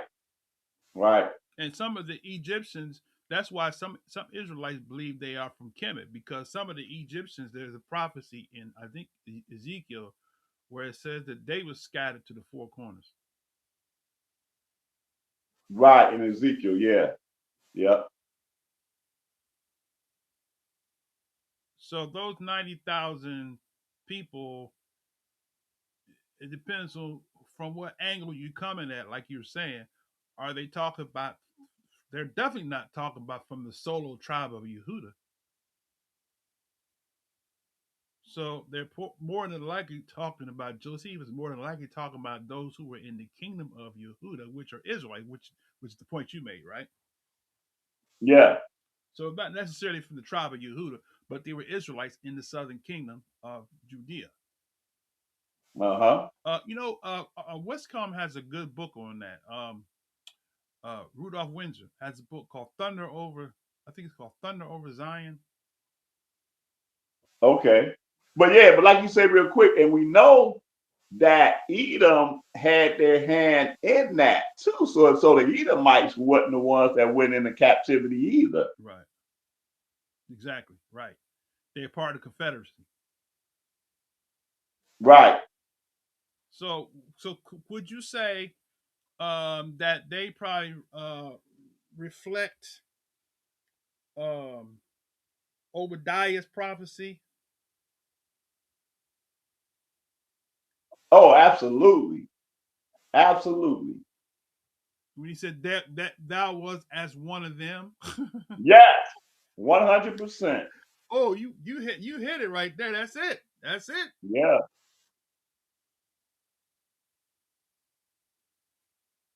I read Yep. somewhere a while ago, maybe 15 years ago, where it actually showed that Edomite kings continued to rule all the way up into Rome, the actual literal physical formation of Rome. That's what I just shared. I shared that. Oh, you After okay? 70 AD, King Agrippa II. Right.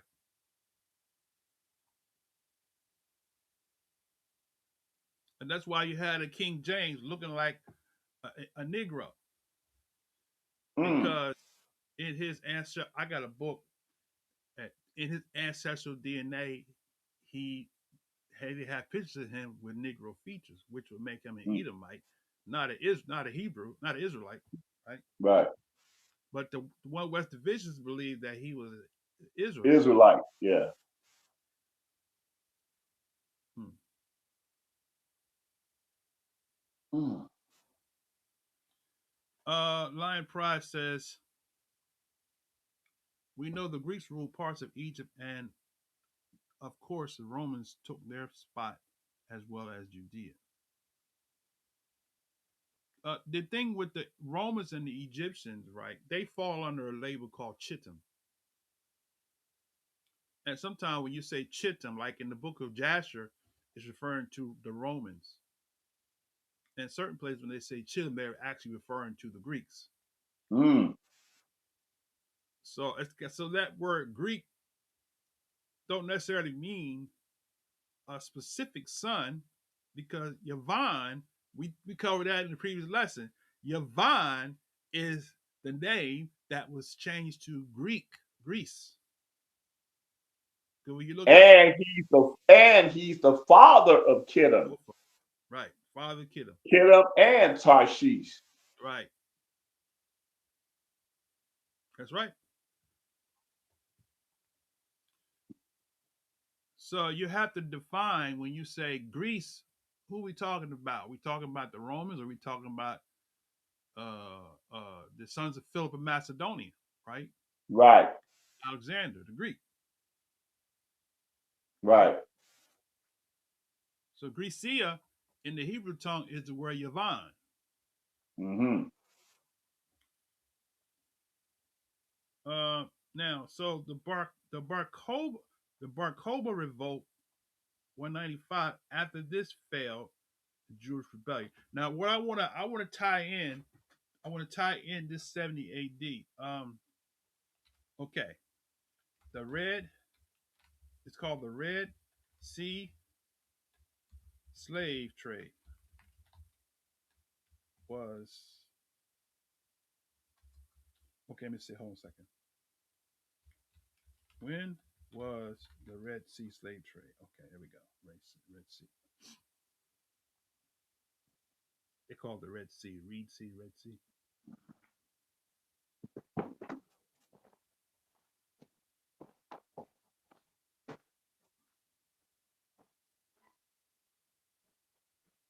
Here we go. Here we go. This is connecting the dots here. Okay. The Let's pull this up right quick. Warrior Josiah getting ready for.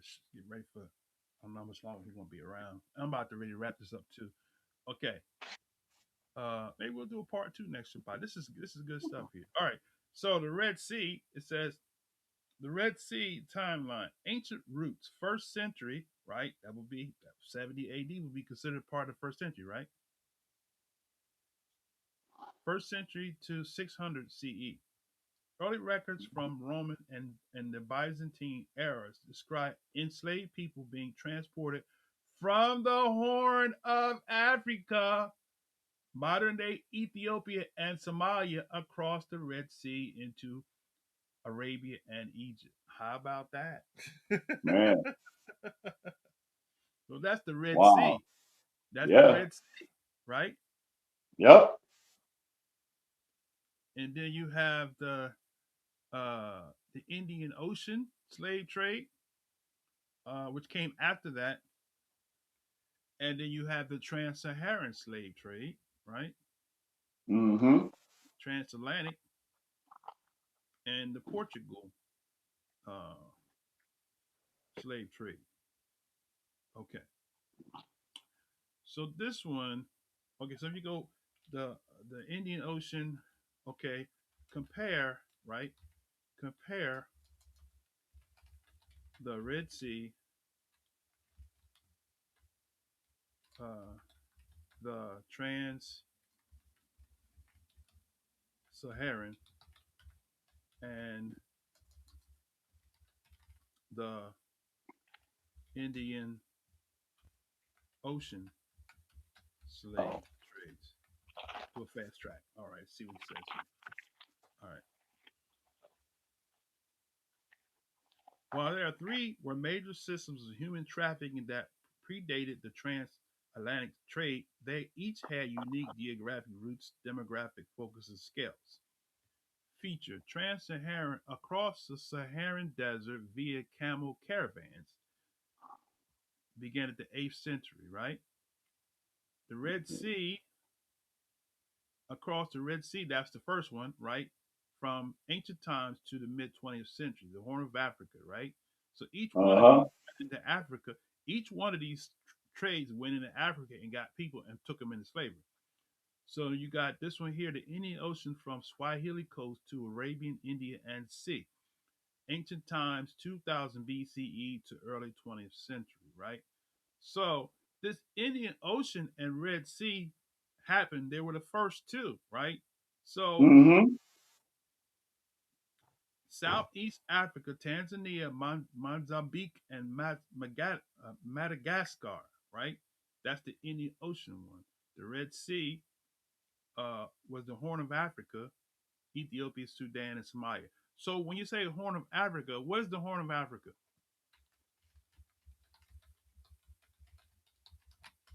Um,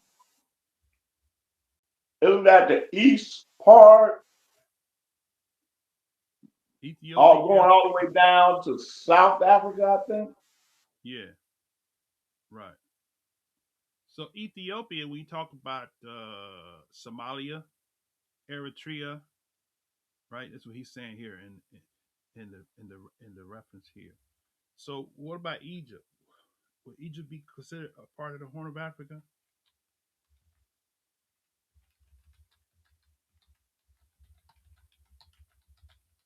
or is it separate?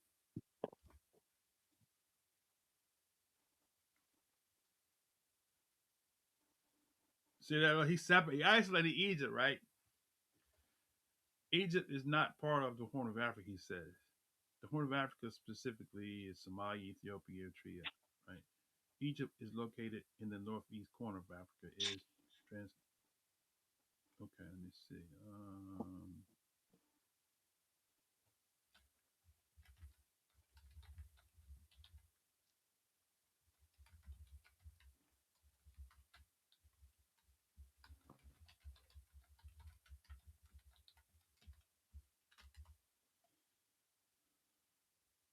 I'm going somewhere with this. I'm trying to. There you go. This is the part I was trying to get to. You gotta Yeah. see. You gotta play. You gotta play with You gotta play with Gemini, because Gemini he kind of takes you on a down a hole and you get stuck. Uh-huh. So I asked the direct question: were the slaves taken from Egypt back to the Middle East? He says yes. Slaves were taken from Egypt to the Middle East through the direct trade chain, specifically depending on the time period. Throughout history, Egypt functioned both as a destination for slaves, right? A place where people were brought to, and the source of slaves, a place where people were taken from. Boom! There it is. It is. So remember, we always say, you shall go back to Egypt in ships, and from Mm-hmm. there you'll be sold, right? So how do they separate that, right? Because if the Mm-hmm. Israelites, as he said, in 90,000 Jews was taken into Egypt, then what happened to them? Mm-hmm. Did they stay there, or did they wait? Because see, that's what the enslavers did. They waited till they repopulated themselves. Oh, we know where they at right there, right? They right there in Mm-hmm. Egypt. So we need some workers. So let's take them. And he says that they went back. Now watch this. Now let's go back into this. This is some good stuff here, boy. He said, okay, ancient history.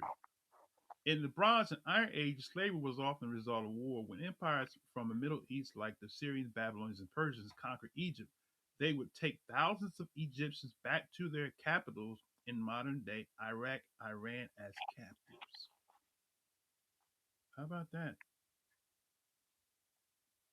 The Assyrian conquest 663 BCE, when King Ashurbanipal of Assyria sacked the Egyptian city of Thebes, he took a massive amount of spoil, which included thousands of enslaved Egyptians who were brought back to Nineveh, Iraq, to serve in his palaces. Man, that's that's good stuff there. He actually is connecting the dots because we've been trying to tell the division, one West divisions, we can't make Egypt be um America Right. because it doesn't fit the Right. bill. Right. Is it a But type of Egypt? see how I first understood it is that I believe that when you read some in the Bible, you have to understand it the way the people that were being spoken to understood it.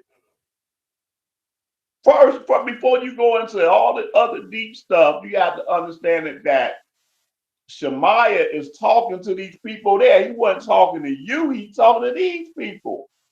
Right. So he says, you will go back again, keyword, into Egypt. You mean tell me those people didn't know what he was talking about, but we know what he was talking about? That's impossible. All of them came out of Egypt. They know what Egypt meant. So that was the first thing that let me know how it had to been literal because he wasn't talking to me, he was talking to them. And going back into Egypt could only mean one thing. Right. It could only mean one thing. Yeah, but go ahead. Yeah. But the thing is that it brings um it been told I robot for that digital for the super chat told I robot for that. It brings things into the proper perspective, like you're saying, because if we can prove in history, right, that Mm-hmm. Israelites went back to Egypt and not the Europeans. See, I'm going with this.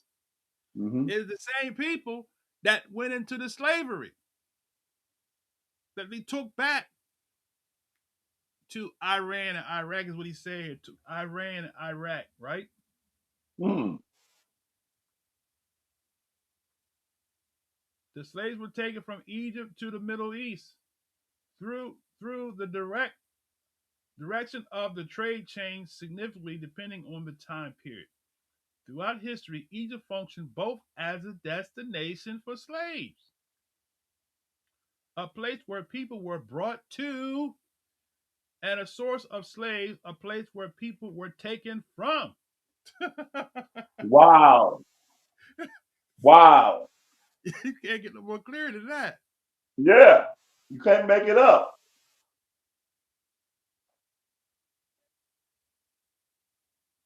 So we got to stop teaching that Egypt is America. Mm-hmm. And like you said, from the dynamic of the people who heard the prophecy, they knew he was talking about literal Egypt, not a spiritual place, Right. a similitude. Can we make a case and say it's a parallel? Yes, we can. But it was specifically talking about the literal Egypt. Yeah.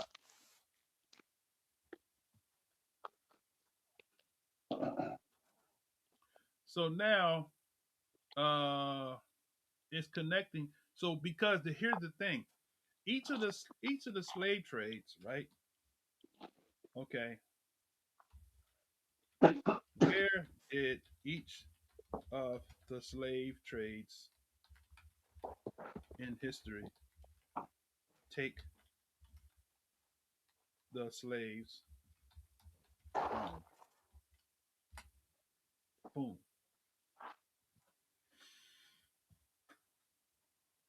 And now he goes and he lists four. I said five. He lists four. Okay. Which one did he leave out? Okay. So trans-Saharan slave trade, more Josiah, he lists four. He didn't list five. I gave five. He lists four. Okay. Trans transatlantic slave trade. He lists as first. Not at the first in history, but he lists on his number one. West Africa and West Central Africa, right? The Trans-Saharan, West Africa, and Sudan belt, right? And the Red Sea, Northeast Did you pull Africa, that up? huh? Oh, Did you I'm pull it sorry. up?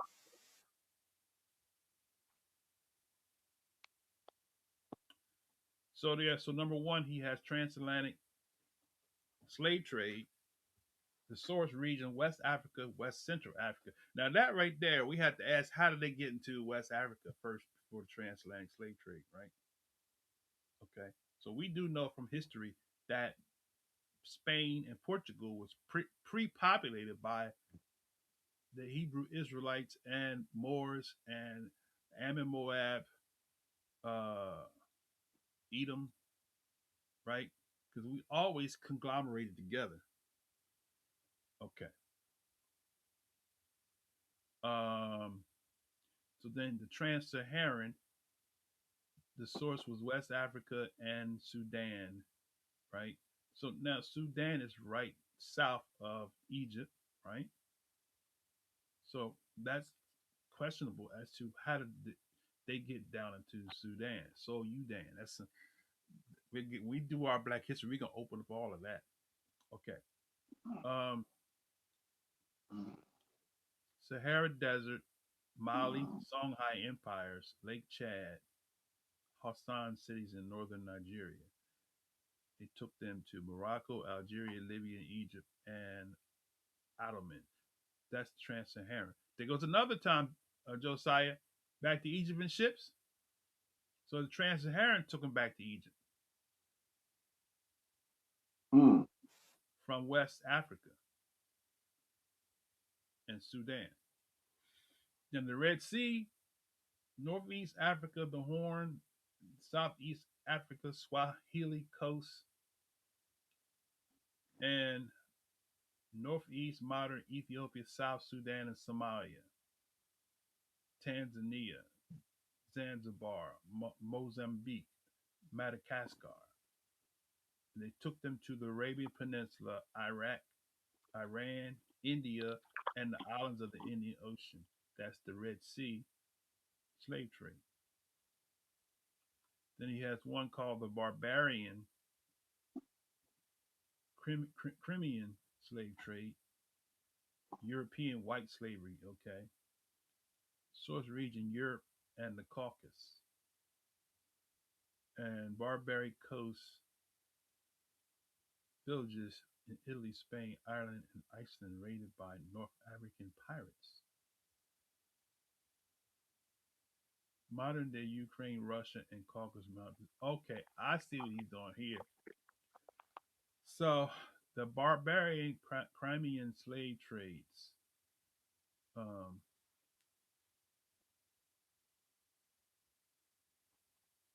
so that's he's trying to connect Deuteronomy 28 by using this barbarian. Let's see. Let's see. When was the bar?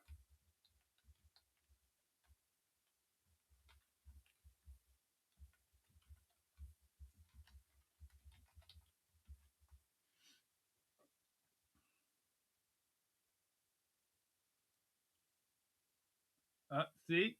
He tried. See, that's why you got to ask a question, right? Look at that. He tried to connect that to fulfilling prophecy, but this barbaric slave trade didn't happen to the 16th century.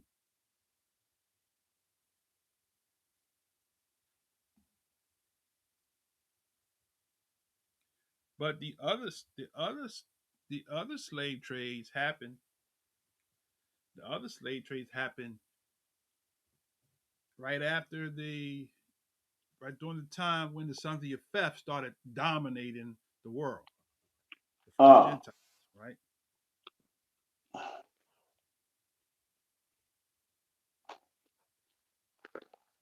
So that I'm gonna send you this. You can I'm gonna put the link In fact, I'll do it now. I'm not gonna ask no more questions because it's getting too abstract. But I'm gonna send this to you, Mm-hmm. and, and you can sit down with Elihu, and y'all can analyze a lot of the stuff that's in here. All right. So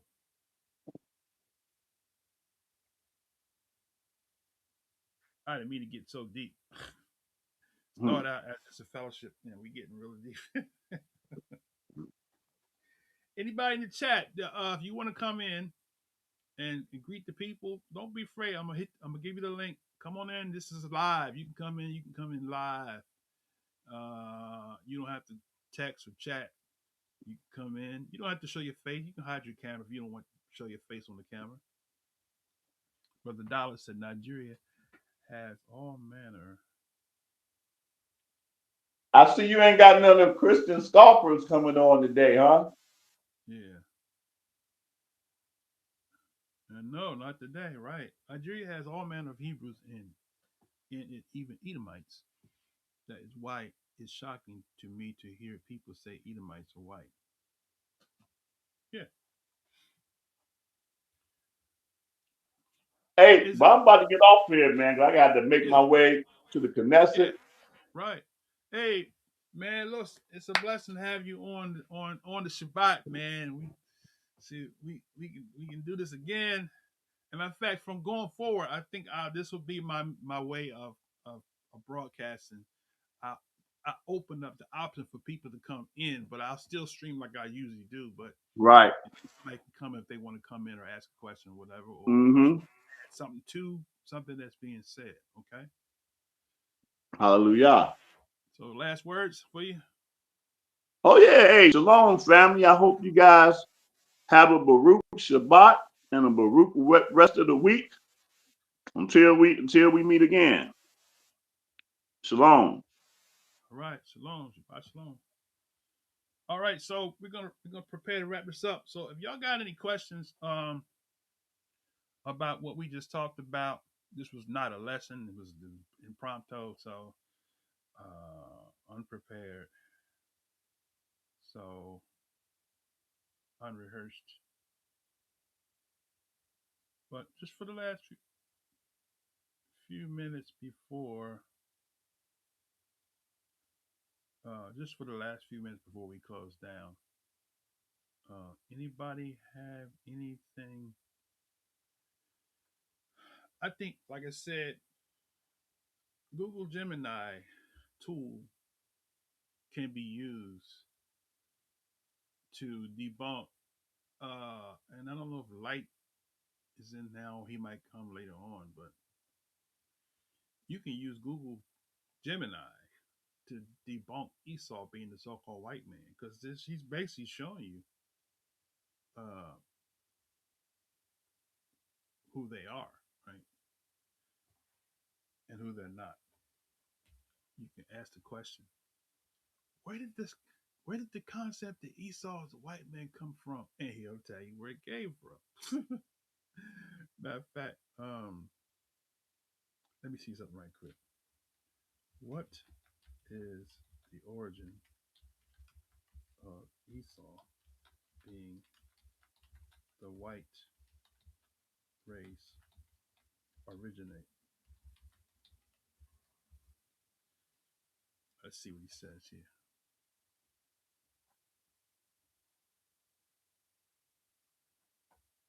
The identification of Esau, also known as Edom, as the white race is central pillar of Hebrew Israelite theology.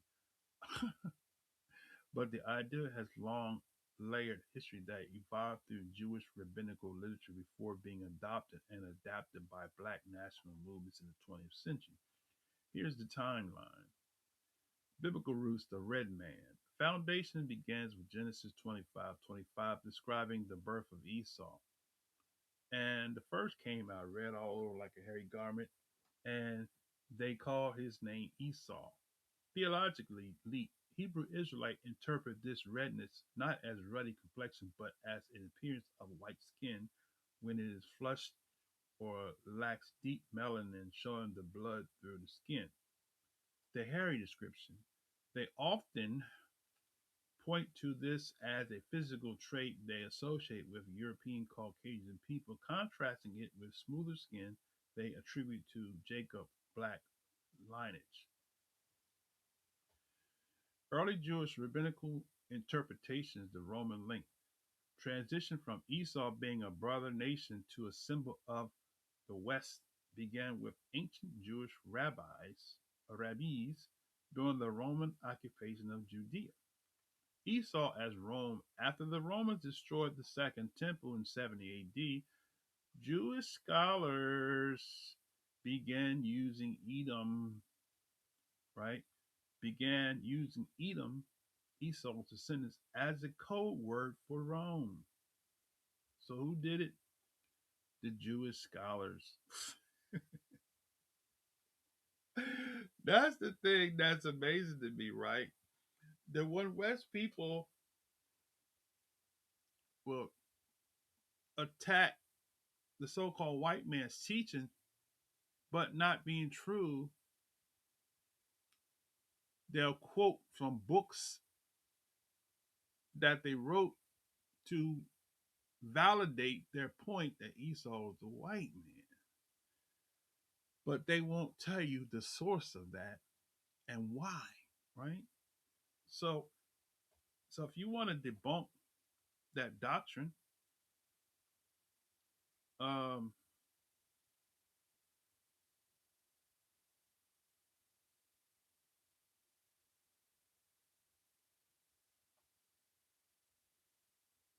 oh, okay. I was looking at this comment here. Yeah, exactly. Yeah, so Esau. So it started with the Jewish uh, rabbi. He says, right? It became a code word for Rome, since Romans was the wicked brother empire that oppressed Israel. The rabbis linked them to the biblical brother who sold his birthright. He says Esau, right? Um, as Christendom, as Rome became Christian and the Byzantine Empire rose, the label Edom was extended to the Catholic Church and eventually all of Europe. Note, in the historical Jewish context, the link was political and religious, not necessarily biological or racial in the modern sense. The 20th century racialization of Edom, the specific idea that Esau is the white man as a race, originated with the early black Hebrew Israelite movements in the United States, specifically in the late 60s and 70s, most notably with One West Camp or the Commandment Keepers.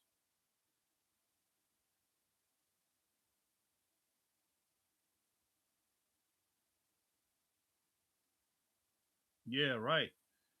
The power, Brother Dallas, not they actually are making this distinction between the One West divisions, although they're Hebrew Israelites like we are, but they're actually distinguishing the difference between the One West division. So if they tried to connect us all to One West division, yeah, I can see that, but they're not. They're actually showing that there's different movements, right? Okay, all right, let's go back. So he says the power. Where was I at? Okay, the power dynamics. Groups.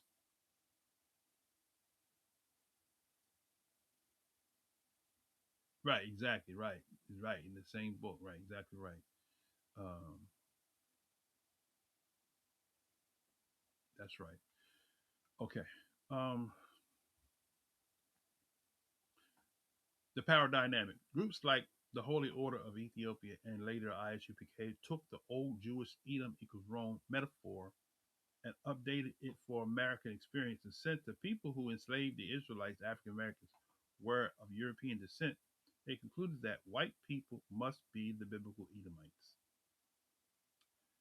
Deuteronomy and Malachi. They point to Malachi 1, 2, and 3. I love Jacob and I hate Esau, to argue that there is a divine racial enmity between two groups. Okay. Now it says compare identity swap, right? Um, Hebrew Israelite theology relies on a binary view of word based on twins, Jacob and Esau. Okay, all right. Modern day Black Hebrew Israelite theology. Okay. The chosen African American, Hispanic, Native American. So when you see that, right, he's basically identifying the one West division's doctrine, not the Hebrew Israelite at large, but that particular section.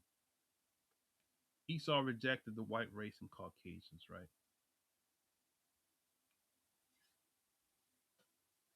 Why the Khazar theory is used here. As we discussed earlier, many Hebrew Israelites use the Khazar hypothesis to bolster this claim.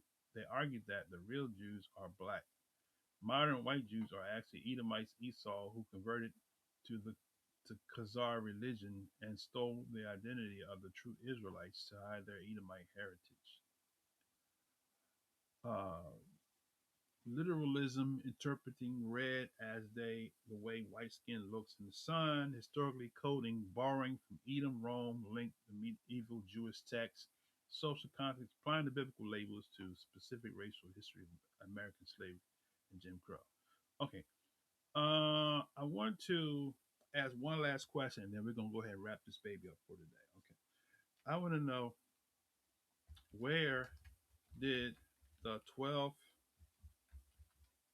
tribes chart originate? Did it start with British or Anglo Israelism?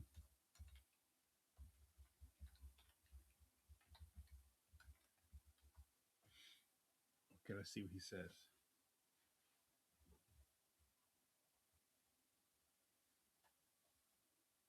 Okay, the 12 tribes chart, the document that identifies specific ethnic groups in Americas as the biblical Israelites, did not start with Anglo Israelism. In fact, it was created as a direct rebuttal to it. White Anglo Israelism and the Hebrew Israelite movement share a similar logic, claiming biblical identity for modern nations. They are historically and ideologically opposite. The origin, the One West camp, this modern 12 tribes chart originated in the late 60s and early 70s at a school in Harlem, New York, located at 1 West 125th Street. This school was known as the Israeli School of Universal Practical Knowledge, not to be confused with the modern ISUPK, which is a descendant of this group. The creators. The chart was developed by seven heads, the leaders of the One West camp, most notably Abba Bivens, Ariyah, and Masha. The goal, they wanted to expand the movement beyond just African Americans by revealing the Puerto Ricans, West Indians, and Native Americans were also Israelites. They aimed to create a unified front of oppressed people of color against the Edomite white power structure. Comparison. Anglo Israelism started in the 18th and 19th centuries in Britain and the US. It claimed that the 10 lost tribes migrated to Europe and became the Anglo Saxon, Celtic, and Scandinavian peoples. Did it start with Anglo Israelism? No. However, the method of interpretation is very similar. Both groups used the etymological gymnastics and heraldry, matching modern symbols of biblical tribal flags to prove their points. One West leaders likely encountered the logic of British Israelism and flipped into a center of the African diaspora. How was the chart calculated? One West leaders didn't just pick groups randomly, they used methods called precept upon precept based on Isaiah 28:10, linking specific biblical verses to the history of Americas. Judah African Americans, Levi Haitians, he got them down here, Gad, Native Americans, and legacy chart. Okay, now Let me do this here. I'm gonna wrap this up here. Okay, all right. So I already have my view of, okay. So the book entitled "The Little Book Keys to Heaven" and the Bible, is this a source that the Anglo Israel used, or are there any older books that they used? Okay, do that there. All right, the little book. The book you're referring to, the little book Keys to Heaven in the Bible, often attributed to authors like T.W. Platt or published through early British Israel Association, indeed a primary text with Anglo-Israelism movement, particularly during the peak in the late 19th century, 20th century. However, Anglo-Israelism is much older than that specific book. The movement has a clear lineage of foundational texts that established the logic later used by British Israel and eventually the Black Hebrew Israelites. They connecting the logic from. Wait a minute. The foundational book, John Wilson, 1840. I'm gonna have to get that one. If there is one book that started the modern movement, it is Our Israelitish Origin by John Wilson. All right, I'm gonna have to get that one. When I go offline, I'm gonna get that one. The method he used, linguistics and heraldry, comparing the lion and the unicorn of the British royal coat of arms to biblical symbols to prove his point, right? The expansion, Edward Hine, 1871, the most popular and influential book of the history of Anglo-Israelism, identification of the British nation with lost Israel by Edward Hine, right? In fact, this book sold hundreds of thousands of copies. Hine took Wilson's idea and made them more racial and nationalistic, specifically arguing that the British Empire was the fulfillment of God's promise to Abraham that his descendants would become a company of nations. The 47 identifications line listed 47 specific proofs or marks of Israel that he believed only the British people fulfilled. Okay, how about that? How this relates to the 12 tribes chart. As we distinguish the 12 tribes chart used by Hebrew Israelites today is a mirror image of the charts found in the Anglo-Israelite books. Let me read that again. As we discussed, the 12 tribes chart used by Hebrew Israelites today is a mirror image. Boom! Of the charts found in the Anglo Israelite books. I rest my case. I rest my case. So the 12 tribes chart is not original. They hijacked the British Israelism doctrine. The book I use that was presented to me from somebody else, which is the little book Keys to Heaven in the Bible, right? By Larson, I think his last name, I think his name is Larson, right? Is not the oldest book. But that's the source that the brother from that brother that was once a part of the One West Division shared with me that was one of their sources of them exchanging or mirroring the British Israelism doctrine of the 12 tribes chart to share that as a revelation, which it wasn't a revelation. It was a hijacking of information that they used to build the One West Divisions. Now, right there is where I do my hand clap. Next Shabbat, I should have my stream deck linked to this live stream. And so we will be streaming from this in this manner going forward. So if anybody wants to come in and offer commentary or comments, questions, you'll be able to click a link. I'm gonna do it one last time, just in case somebody want to come in and greet the people. I will give you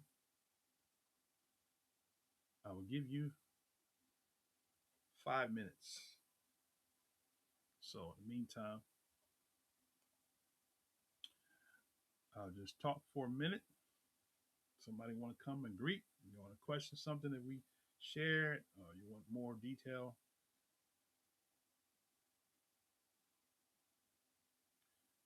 Brother Dollar says some of the camps dabble in the Talmud.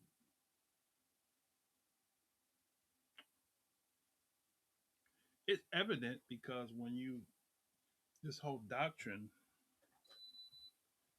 first you got to go back to the history of the commandment keepers in New York, and then you'll be able to make the connection because they were actually seeking to be accepted in the rabbinical community. So quite naturally, some of them actually may have secretly converted to Judaism. Okay. All right.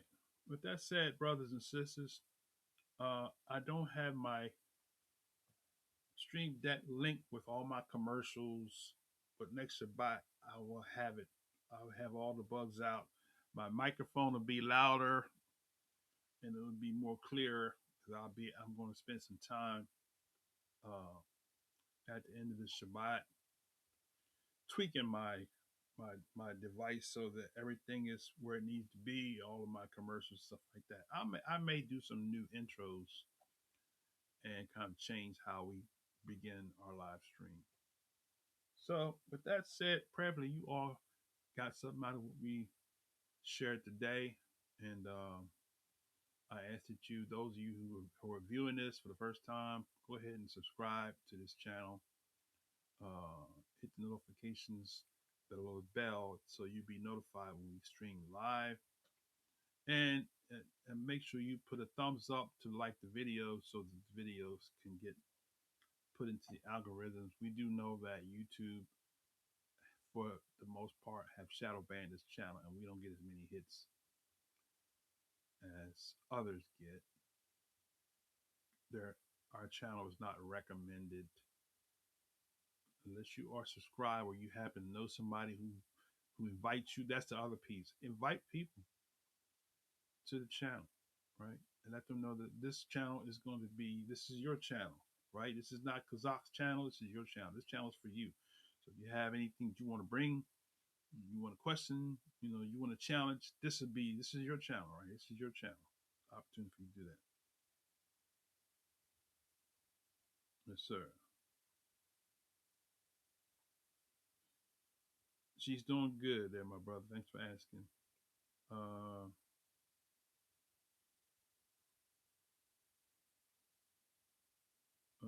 the dollar said he's headed to the assembly. Right. Okay.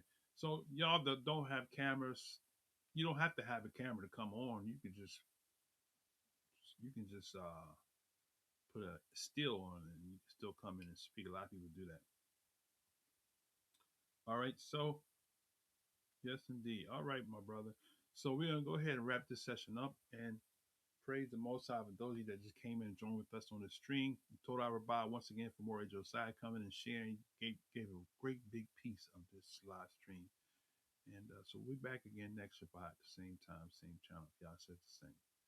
With that said, brothers and sisters,